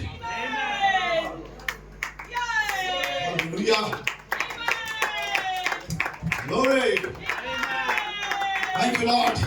तब ब्रदर ब्लूएट उठे और स्विट्जरलैंड की भूमि में गए और उन्होंने कहा, पिता तूने जो बोला वो पूरा हो गया। तूने हवा को थामा, कोविड को लाया, मौत को लाया, पूरी दुनिया को बर्बाद करने वाले दूत को तूने भेजा। चारों ओर से हवा की तरह कोविड आया, महामारी आए 100 साल के बाद, और पूरी दुनिया को तबाह करने के लिए आया। लेकिन तेरे दूत को तूने खड़ा किया और कहा इसे थाम लो। अभी भी मेरे लोग हैं जिन्हें केप टाउन में जाना है, अभी मेरे लोग हैं जिन्हें मोहर लगाए जाना है, अभी भी मेरे लोग हैं जिन्हें आग का बपतिस्मा चाहिए। इसलिए वो दूतों को थामने के लिए कहा गया। तो ये जो हवा बहने लगी थी 2021 और 22 के अंदर, 2019, 20, 21 के अंदर, 19, 20, 20, 21 के अंदर, ये हवाओं को फिर से थामा गया। आप बैठ सकते हैं। दूतों के माध्यम से हवाओं को थामा गया। ये मेरे शब्द नहीं है, ब्रदर टिम स्मिथ ने कहा था, हवाओं को थामा गया। और जैसे ही हवाओं को थामा गया, ये हवाएं क्या था? ये मौत, मारी, लड़ाइयां थाम दिया चारों की हवाओं को। ये हवा कोविड के द्वारा पूरी दुनिया को तबाह कर रही थी 100 साल के बाद। लेकिन जैसे ही उसे थामा गया, बोलते तुम ठहरे रहो, अभी भी मेरे लोग हैं जो 2025 की ओर जा रहे हैं, जो केप ऑफ गुड होप में जाएंगे, जो मोहर को ले लेंगे, जो उस आग के बपतिस्मा के लिए व्याकुल होंगे, जो रोएंगे, बिलखेंगे, चिल्लाएंगे, संसार में होने वाली पाप के चलते अपने दोस्त यार के बीच में अपने बॉयफ्रेंड और गर्लफ्रेंड की आत्माओं से आजाद होंगे, कॉलेज और स्कूल में होने वाली घृणा की पापों के द्वारा वो व्याकुल होंगे। उनके समान नहीं बनेंगे, उनके समान ओपेरा बुकी में नहीं जाएंगे, उनके समान बहुत प्रकार की अभिलाषा में नहीं जाएंगे। व्याकुलता उनके अंदर आएगा। उनके अंदर उनके समान होने के लिए कंपेयर नहीं करेंगे दुनिया के लोगों के समान, दुनिया के जवान के समान अपना बॉडी को फिटनेस में नहीं डालेंगे, वरन अपने आप को सेपरेट करेंगे, अलग करेंगे। और तब युद्ध को थामा गया, कोविड को रोका के आप बैठ सकते हैं। और तब तू जाके कहता पूरा हो गया, अब पूरा हो गया। पिता तू मारने वाला दूत को कोविड के रूप में भेजा था, लेकिन अब पूरा हो गया। उन्होंने रोका 22 में, 22, 23, 24, 25 लगातार दूत कलीसियाओं को मोहर लगाने लगा। 22 के बाद कभी गेप नहीं, और से कहीं बढ़ गया, और कन्विक्शन बढ़ गया, केवल भारत के अंदर नहीं पूरा वर्ल्ड के अंदर दूत घूम घूम के मोहर लगाने लगा। इस रेवलेशन को लोगों के माथे कर दिया, और जिन्होंने विश्वास किया उन्हें पवित्र आत्मा की छाप लगी। फिसो 1:13 में लिखा है भाई, छाप लग गई। और जैसे छाप लगा पवित्र आत्मा का, वो सील किए गए आपके बपतिस्मा के लिए। और तब वो केप टाउन से सीधा जाता है, प्रेज़ द लॉर्ड, हनी को उंडेलने फिर से इनको ये नाइजीरिया के अंदर, फिर नाइजीरिया से हनी को उंडेला गया, भाईचारे का प्रीति कलीसिया के अंदर जब आ गया, तब अंतिम कार्य पूरा हो चुका। दुल्हन पवित्र आत्मा के खाते में गई, अर्थात उस छोटी इमारत के अंदर घुस गई। सही है? अब दुनिया में नहीं है दुल्हन, यहूदियों के बीच में चल फिर नहीं रही है, सुलेमान के ओसारे में डुबकी नहीं लगा रही है। सही है? सिलो में जाके किसी अंधे को ठीक नहीं कर रही है। अब दुल्हन कहां पे आ गई है? ऊपर की कोठरी में। अब दुल्हन कहां पे चली गई है? अब निचले स्तर में नहीं है, ये लौदीकिया के अंदर नहीं है, अब दुल्हन यहां से ऊपर की कोठरी में चली गई। तंबू को तान दिया। ये वे लोग हैं जो अपने शरीर को अशुद्ध नहीं किए हैं। ये वो लोग हैं जो संस्था के साथ कॉम्प्रोमाइज नहीं किए हैं। ये वो लोग हैं जो मेमने के खातिर निंदा को उठाने के लिए तैयार हैं। ये कोई और नहीं, यीशु मसीह की दुल्हन है, जिनके आंखों का आंसू को पोंछेगा, और लिखा है उनके लिए एक इमारत को तैयार करेगा, एक गुप्त रूम को तैयार करेगा, तंबू को खड़ा करेगा, ताकि उस तंबू के अंदर छोटी इमारत में वो चली जाए। और तब हम फिर से 11 साल के बाद हनी को जैसा उंडेला गया, एक दुल्हन को बाहर निकाला गया और उस खांचे में रखा गया, ताकि वो दुल्हन कहां जाए? स्विट्जरलैंड के अंदर खड़ा हो जाए और खड़े होकर बोली, पिता सब कुछ तैयार, को भेज दिया। और जैसे ही दुल्हन वहां पे हस्तलेख को देखा, बोला, प्रभु सब कुछ तैयार है, अन्य जातियों का समय समाप्त हो रहा है, इजरायली प्रैक्टिस में लगा हुआ है अपना बलि करने के लिए, पिता सब कुछ तैयार है, अब आग को भेज दे। और जब आग को भेजने का उसने प्रार्थना की, तो परमेश्वर 13 साल के बाद फिर से अपने वचन को दोहराने लगा, इतिहास दोहराने लगा। हालेलुया। जब ब्रदर कोलमैन का मृत्यु हो गया, ब्रदर कोलमैन प्रभु के पास चला गया, सारा दुनिया में मातम छा गया। एक व्यक्ति खड़ा हुआ जिसका नाम केविन ब्लूएर था, उसने लोगों को कहा, आओ हम 304 पन्ने में कदम रखे, आओ हम छोटी इमारत के अंदर जाए। और छोटी इमारत क्या था? बर्मिंघम। हालेलुया। आप कह सकते हैं वो छोटी इमारत क्या था? बर्मिंघम। और जैसे उन्होंने बर्मिंघम की ओर कदम रखा, बहुत सारी आत्माएं थे जो ब्रदर ब्लूएट को बर्मिंघम का भूमि से धकेल रहे थे, किक आउट करना चाह रहे थे। लेकिन लिखा है शैतान देर हो गया। शैतान तेरे लिए काफी टाइम हो गया। Praise the Lord. माइकल खड़ा उठ गया। माइकल खड़ा उठा और उन अनाम के पुत्रों को काट दिया और बर्मिंघम को खाली करो, ये प्रतिज्ञा का भूमि है। और जैसे काटा, उन आत्माओं को जो न्यूयॉर्क के आसपास मंडरा रही थी, उन आत्माओं को जो लंदन के आसपास मंडरा रही थी, उन आत्माओं को काटा और एक खालर को उस बर्मिंघम की भूमि में डाल दिया। जो छोटी इमारत है, जो गुप्त कोठरी है, जो तंबू का सेवकाई का तीसरा भाग है। तंबू का सेवकाई 3 भागों में था। पहला था तंबू का सेवकाई के अंदर विलियम ब्रनम का मिनिस्ट्री अब आसमान को छू रहा था। तंबू का दूसरा भाग क्या था? जो उस मिनिस्ट्री को इको करने के लिए उस तंबू में एक सज्जन खड़ा था। और तंबू का मिनिस्ट्री का तीसरा भाग क्या था? और सज्जन जब लोगों को कह रहा था, आओ आओ, मान चिकित्सक यहाँ पे है, ये प्रकाशित वाक्य का 4 और 18 को पूरा कर रहा था। तो 4 में नबी ने कहा, बाबुल से बाहर आओ। इको करने वाला आ गया, जोसेफ कोलमैन कहता है, बाबुल से बाहर आओ, इस इमारत के अंदर आ जाओ। अब तीसरी महान ऋतु को आना था, और तीसरी महान ऋतु था ब्रदर कोलमैन जनवरी में जाने के बाद। Praise the Lord. छोटी इमारत के अंदर एक दुल्हन जा रही थी, 304 पन्ने के अंदर कदम रख रही थी। Praise the Lord. जिसका शुरुआत हो रहा था, और उस छोटी इमारत के अंदर हस्तलेख था। अब नबी कहता है हस्तलेख, तीसरा खिंचाव, हस्तलेख तंबू का दर्शन है, हस्तलेख अन्य जातियों का अंत है, हस्तलेख उस बंद दरवाजे के अंदर लिखा जा रहा था। जब तक छोटी इमारत के अंदर कोई नहीं आएगा, वो हस्तलेख का रहस्य को समझ नहीं पाएगा। इसलिए ब्रदर ब्रानम और कोलमैन तक लोग तो आए, लेकिन उन्हें समझ में नहीं आया हस्तलेख, क्योंकि उन्हें तीसरी भाग को, तीसरे महान ऋतु के अंदर इमारत के अंदर आना था, जो टेंट विजन का लास्ट पॉइंट था। समझ रहे? और जब एक कलीसिया, एक दुल्हन उस इमारत के अंदर चली गई, वही है ऊपर का कोठरी, वही है पवित्र आत्मा का खांचा, वही है बर्मिंघम से बर्मिंघम तक। तो स्विट्जरलैंड में दूत ने कहा, पिता सब तैयार है, इट इज डन, आग को भेज दी। तो आग उतरने के लिए तुम्हें ठहरे रहना है बर्मिंघम की इमारत से बर्मिंघम की इमारत के अंदर। आमीन, हालेलुया। जो अगले महीना है, प्रेज द लॉर्ड, जो अगले महीना है, हो सकता है आपका बपतिस्मा का शुरुआत नेक्स्ट मंथ से हो जाए, क्योंकि भाई ब्रनम ने कहा था जुलाई में एक व्यक्ति खड़ा होगा, एक सच्चा फाइवफोल्ड मिनिस्टर जुलाई में खड़ा होगा, एक सेवक जुलाई में खड़ा होगा, बैकस्लाइडर या पीछे हटा हुआ प्रचारक नहीं, एक सच्चा फाइवफोल्ड मिनिस्टर खड़ा होगा। और मंथ कौन सा होगा? जुलाई का महीना होगा, ये नबी ने कहा है।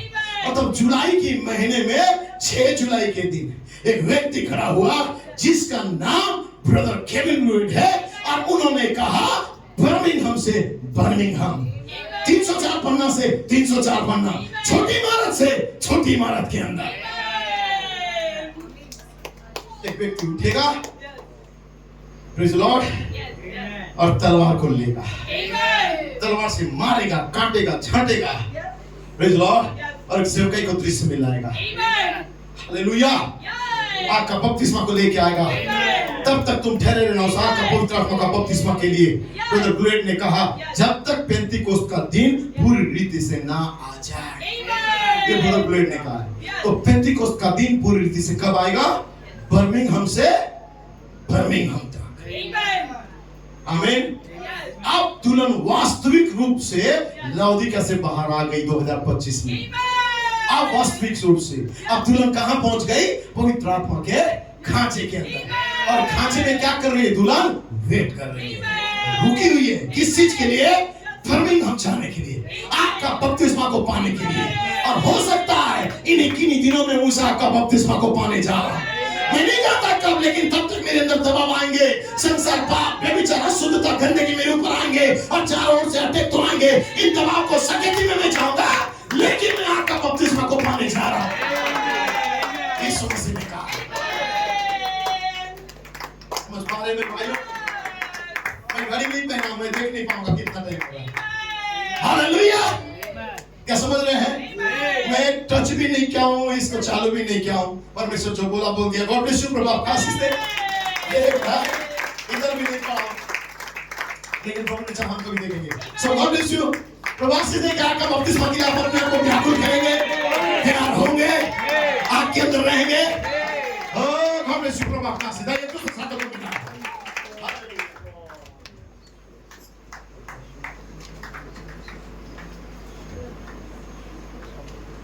Oh, hallelujah, hallelujah. Praise the Lord, praise the Lord, praise the Lord, praise the Lord. Oh, प्रभु की स्तुति होवे, प्रभु की महिमा होवे, जय जयकार होवे। Oh, hallelujah, hallelujah. Thank you, Lord, thank you, Lord, thank you, Lord. Thank you, Jesus. Oh, वो हमें व्याकुलता में देखना चाहता है।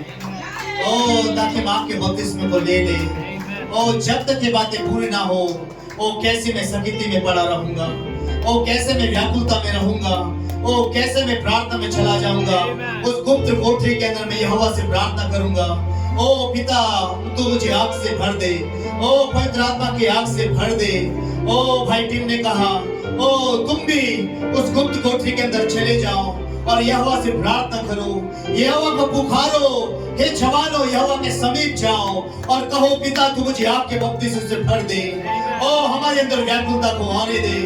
ओ बर्मिंघम से फिर से एक बार बर्मिंघम तक। ओ परमेश्वर अपनी सेवक को पूरा कर रहा है। ओ ताकि हम पवित्र आत्मा की आग से भर दिए जाए। ओ हालेलुया, हालेलुया, हालेलुया, हालेलुया। ओ अवश्य है हमें आपके बपतिस्मे को लेना। ओ क्यों ना अपने आप को हम परमेश्वर के हाथों में दें, अपने हाथों को उठाएं और पूरी रीति से समर्पित हो जाएं। और कहे प्रभु ओ तू मुझे मोड़, तू मुझे आकार दे, ओ तू मुझे मार और अपने वचन के अनुसार संभाल। ओ प्रभु मैं मिट्टी के समान तेरे हाथों में हूँ। ओ पिता तू मुझे आग की सुबह आकार दे दे, और ताकि विश्वास, समझ, संयम, धीरज, भक्ति, भाग्य का प्रीति और सिद्ध प्रेम मेरे अंदर चलाए। वो तेरी प्रेम का आग मेरे अंदर आ जाए। सब कुछ मेरा अर्पण करो, ग्रहण कर, स्वीकार कर, मन में मेरे हो तेरा घर। ग्रहण कर, स्वीकार कर, मन में मेरे हो तेरा घर। ये तन मन ये जीवन मेरा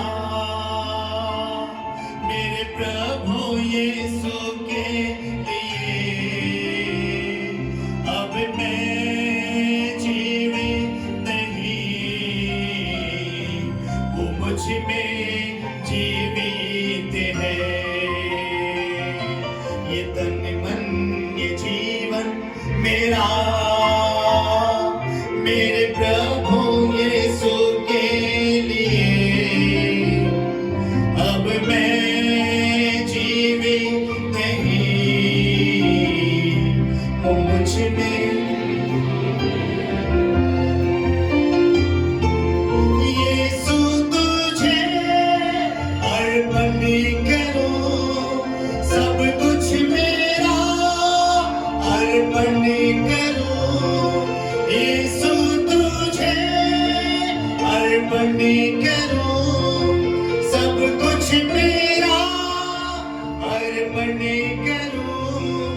ग्रहण कर, स्वीकार कर, मन में मेरे हो तेरा घर। ओ ग्रहण स्वीकार कर, मन में मेरे हो तेरा घर। करतार के हाथों में मैं मिट्टी के माने दे हो, मुझे आकार दे दो प्रभु। मैं तुझको समर्पित रहूं। करतार के हाथों में मैं मिट्टी के माने दे हो, मुझे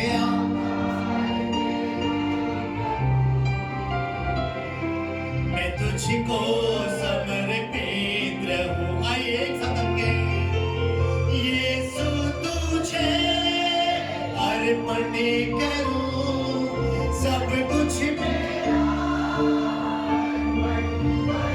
ओ यीशु तुझे अर्पण करूं, सब कुछ मेरा अर्पण करूं। ग्रहण कर, स्वीकार कर, मन में मेरे हो तेरा घर। हो स्वीकार कर, मन में मेरे हो तेरा घर। ये तन मन ये जीवन मेरा मेरे प्रभु यीशु के लिए। अब मैं जीवित नहीं,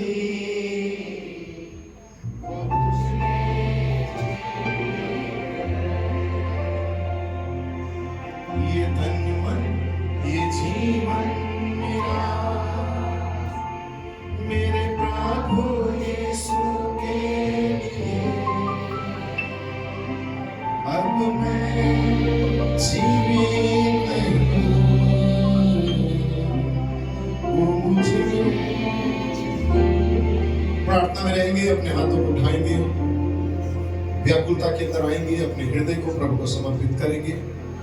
मैं कोट को पढ़ रहा हूं, उसी बीच में हम प्रार्थना के अंदर अपने अपने लिए हम रहेंगे। क्या परमेश्वर अपना विचार को बदल सकता है? 27 अप्रैल 1965 मैंने हमेशा कहा है ये युग मिलान का एक महान समय है।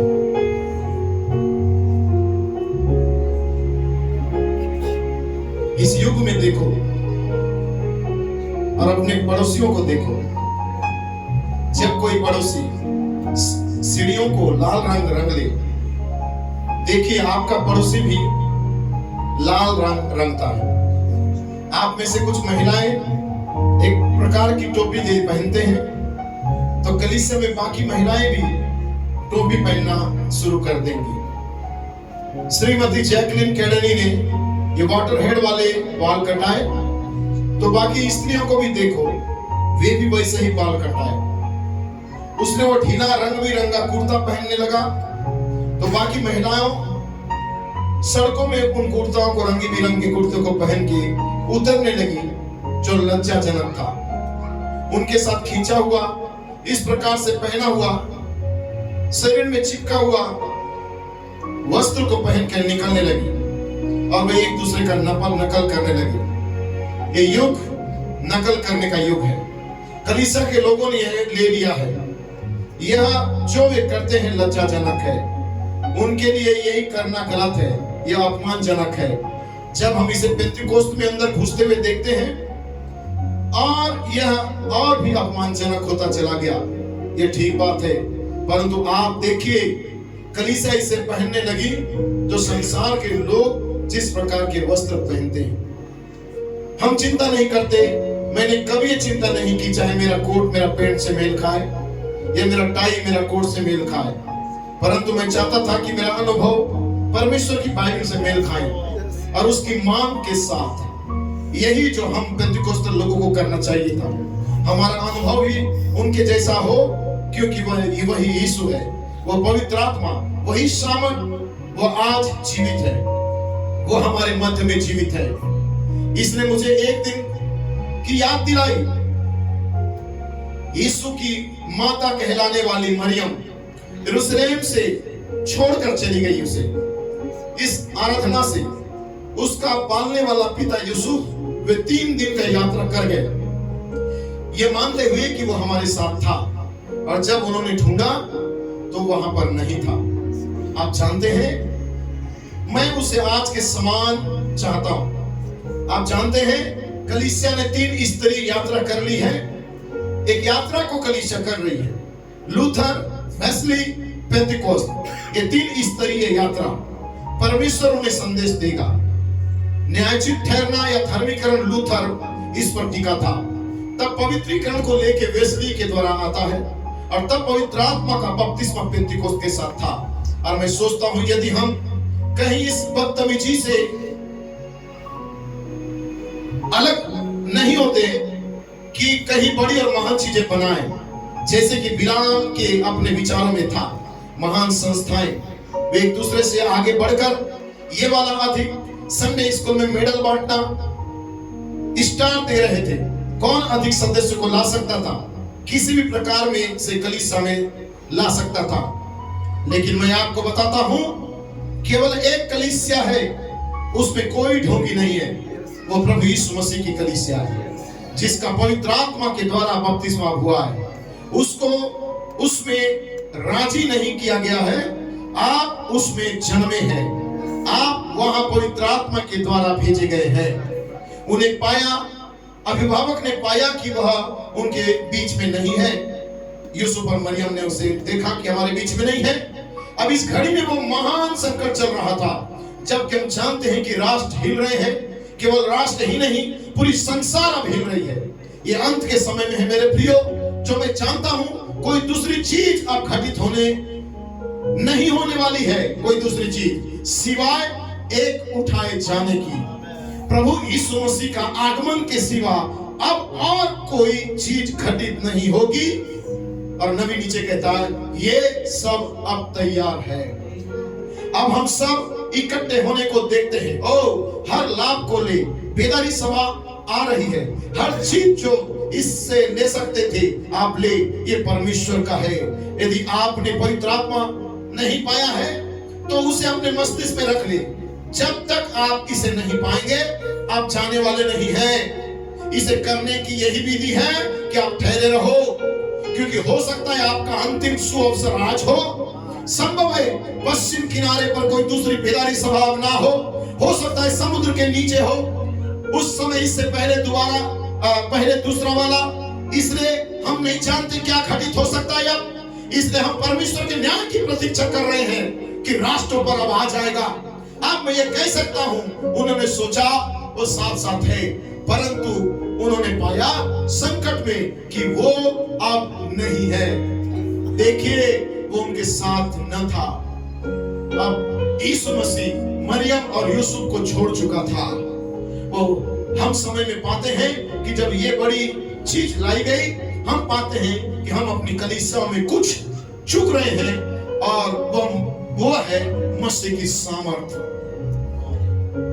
हम भूल गए कि मसीह की सामर्थ हमसे दूर चली गई है। देखिए मैं किसी की आलोचना नहीं कर रहा हूं, मैं आपसे प्रेम करता हूं। एक वास्तविक सच्चा प्रेम हमेशा सुधार करने वाला होता है। अब हम मसीह को अपनी कलीसिया में नहीं पाते हैं, हम मसीह को अपने पेंतिकोस्त लोगों के मध्य में नहीं पाते। हमारे भाई बहनों के बीच में कुछ गड़बड़ है। पुराने चलन की प्रार्थना सभाएं अब बंद हो गई है। सारी रात्रि भर की प्रार्थना और व्याकुलता लोगों के हृदय से खत्म हो गया है। अब भी नहीं होते हैं। हमारी कलीसिया की महिलाएं अब बालों को लंबा नहीं कर रही है, उसे स्ट्रेट और काटने लगी है। अब ऐसा नहीं करती है। ये स्त्रियों के लिए लज्जा की बात है कि वे रंग और रंग का प्रयोग करते हुए अपने चेहरे को लिपापोती कर रही है।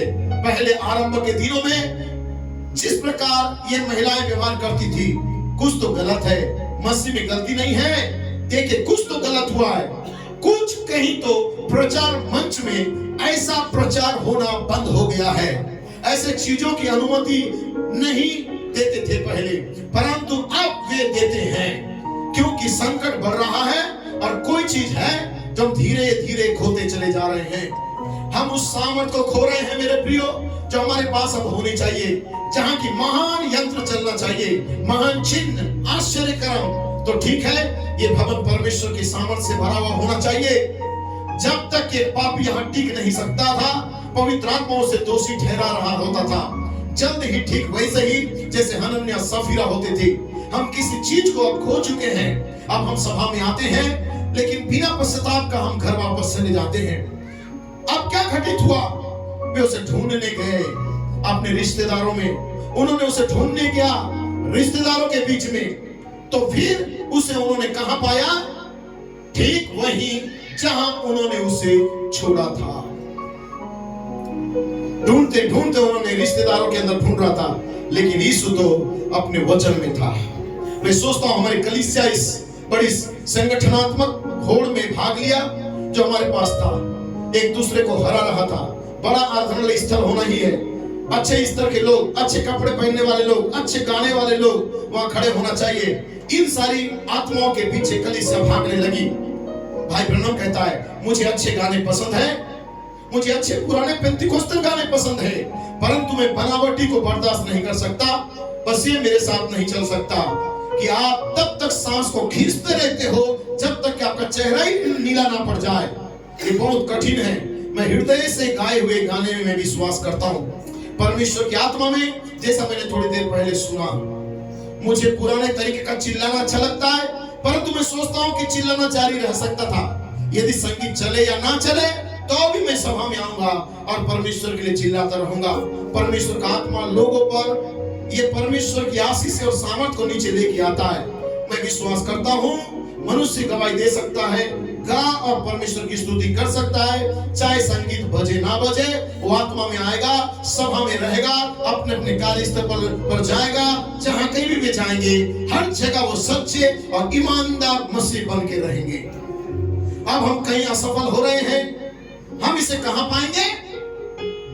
ठीक वही जहां से हमने छोड़ दिया था। फिर नबी कहता है वचन में पाएंगे। इसलिए वचन में लौट आओ और इस यात्रा को जारी रखो, जो यात्रा तुम्हें यहां से रैप्चर में लेके जाएगा। आंखों को बंद करें, हाथों को उठाएं।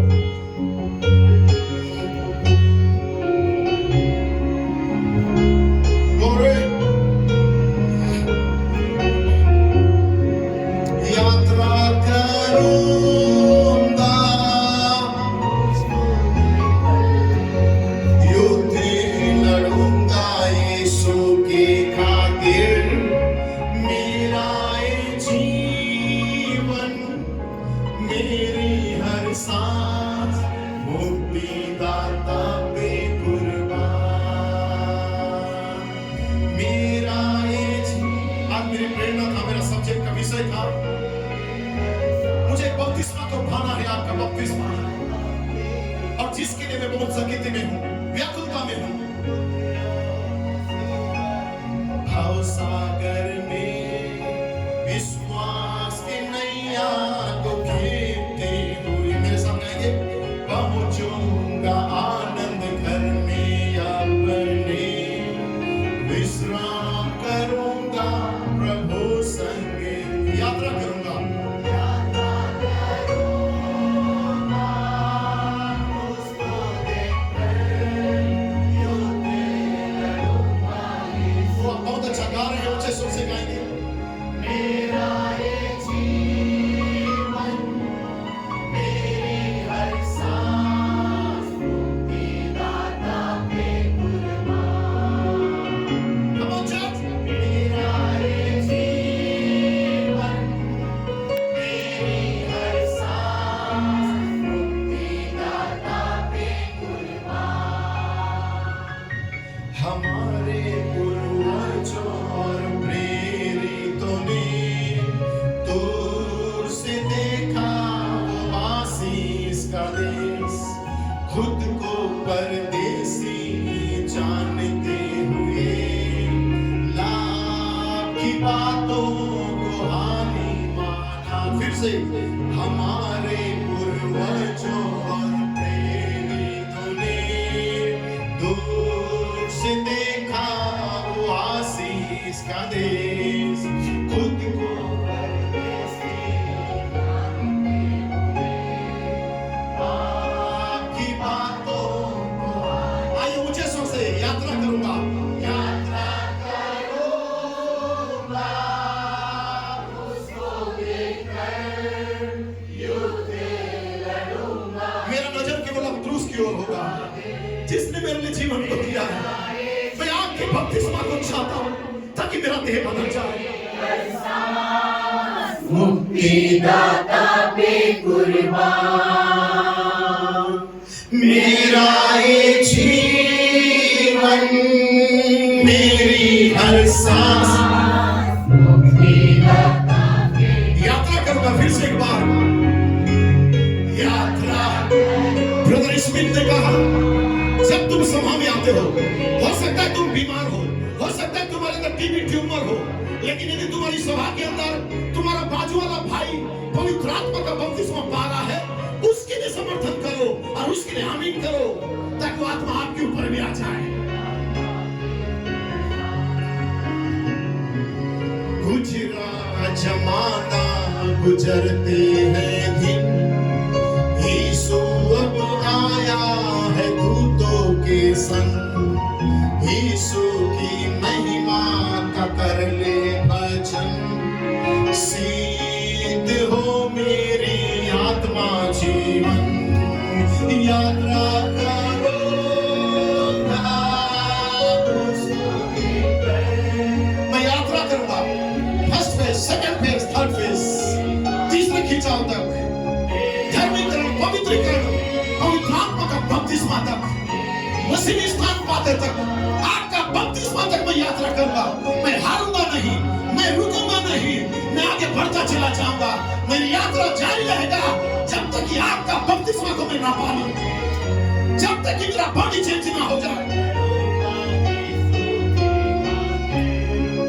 मेरा ये जीवन मेरी हर सांस मुक्तिदाता पे कुर्बान। मेरा ये जीवन मेरी हर सांस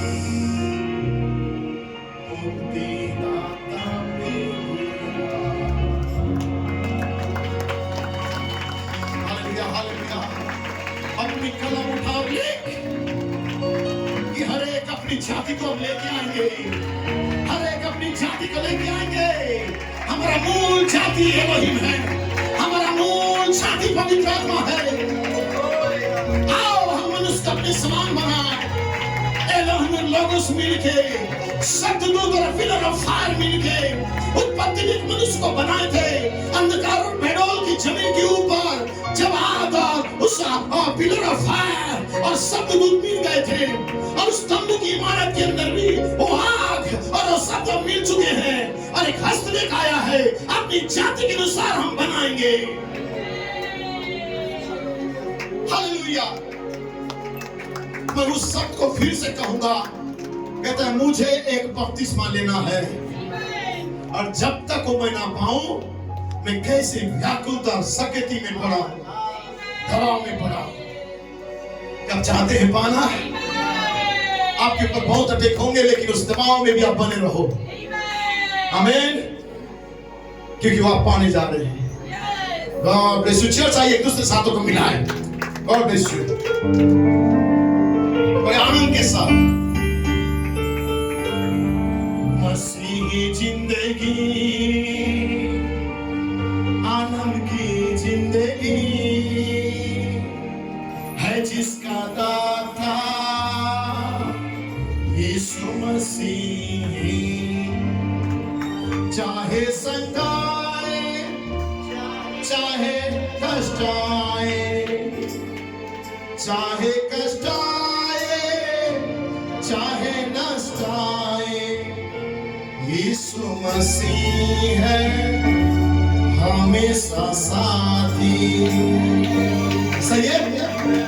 मसीही जिंदगी, आनंद की जिंदगी है जिसका दाता यीशु मसीह।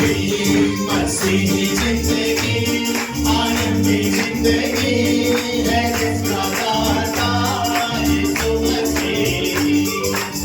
चाहे कष्ट आए, चाहे कष्ट आए, चाहे कष्ट आए, चाहे नष्ट आए, यीशु है मेरा हमेशा साथी। मसीही जिंदगी, आनंद की जिंदगी है जिसका दाता यीशु मसीह। मसीही जिंदगी, आनंद की जिंदगी है जिसका दाता यीशु मसीह। दुनिया की बात जब हो जाए, लोग हमेशा छोड़ ही देंगे। दुनिया की बात जब हो जाए, लोग हमेशा छोड़ ही देंगे। के भाई त्याग ही देवे, यीशु का प्रभु है मेरा साथी। के भाई त्याग ही देवे, यीशु का प्रभु है मेरा साथी। मसीही जिंदगी, आनंद की जिंदगी है जिसका दाता यीशु मसीह। मसीही जिंदगी, आनंद की जिंदगी है जिसका दाता यीशु मसीह। दूरी के सुनने का होके अब आ गया, अपने प्रभु को शीघ्र ही देखूंगा। दूरी के सुनने का होके अब आ गया, अपने प्रभु को शीघ्र ही देखूंगा। कब तू आएगा, कितनी देर करेगा, इंतजार है मुझको तेरा यीशु जी। मसीही जिंदगी, आनंद की जिंदगी है जिसका दाता यीशु मसीह। मसीही जिंदगी, आनंद की जिंदगी है जिसका दाता यीशु मसीह। चाहे कष्ट आए, चाहे कष्ट आए, चाहे कष्ट आए, हालेलुया। हमेशा साथी मसीही जिंदगी, आनंद की जिंदगी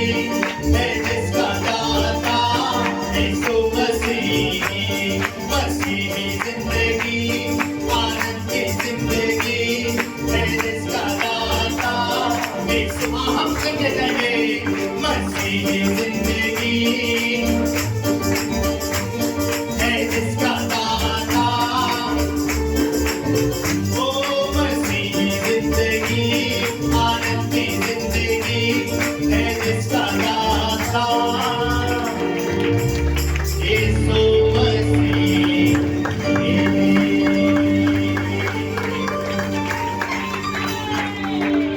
हालेलुया।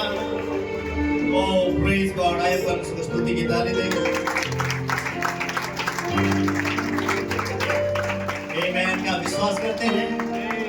Amen। बहुत ही जल्द हमें आपका प्रतिष्ठा मिल जाएगा। Amen क्योंकि हमने यात्रा को पूरा किया है। Amen। Amen का हम अपने पास की सराहना करते हैं। Praise God। प्रेरणादायक वचन। Amen। उन्होंने Amen अपने लेखों को देखा भी नहीं, लेकिन Amen स्वर्ग से Amen जो उन्हें सीधा दिया गया, उन्होंने आपको बांट दिया है। Amen हम जानते हैं हम व्याकुलता के अंदर हैं और आपके बपतिस्मा हम जरूर ले लेंगे। Amen परमेश्वर भी चाहता है। Amen परमेश्वर चाहता है जितना हम व्याकुल हो उतना ही वो आपके बपतिस्मा हमें दे देगा। ओह प्रेज़ गॉड। सराहना करते हैं उत्तम वचनों के लिए। Amen आपका बपतिस्मा, Amen पवित्र आत्मा वो आपका बपतिस्मा और परमेश्वर का छाप, Amen उनका प्रेरणा था मुझे तो एक बपतिस्मा या एक बपतिस्मा लेना है। Amen जब तक वो ना हो ले तब तक मैं कैसे सकेती में रहूंगा। Amen हम जानते हैं व्याकुलता के अंदर हैं। Praise God. आइए अपने हाथों को उठाएं, हम अंतिम प्रार्थना करेंगे। आमेन।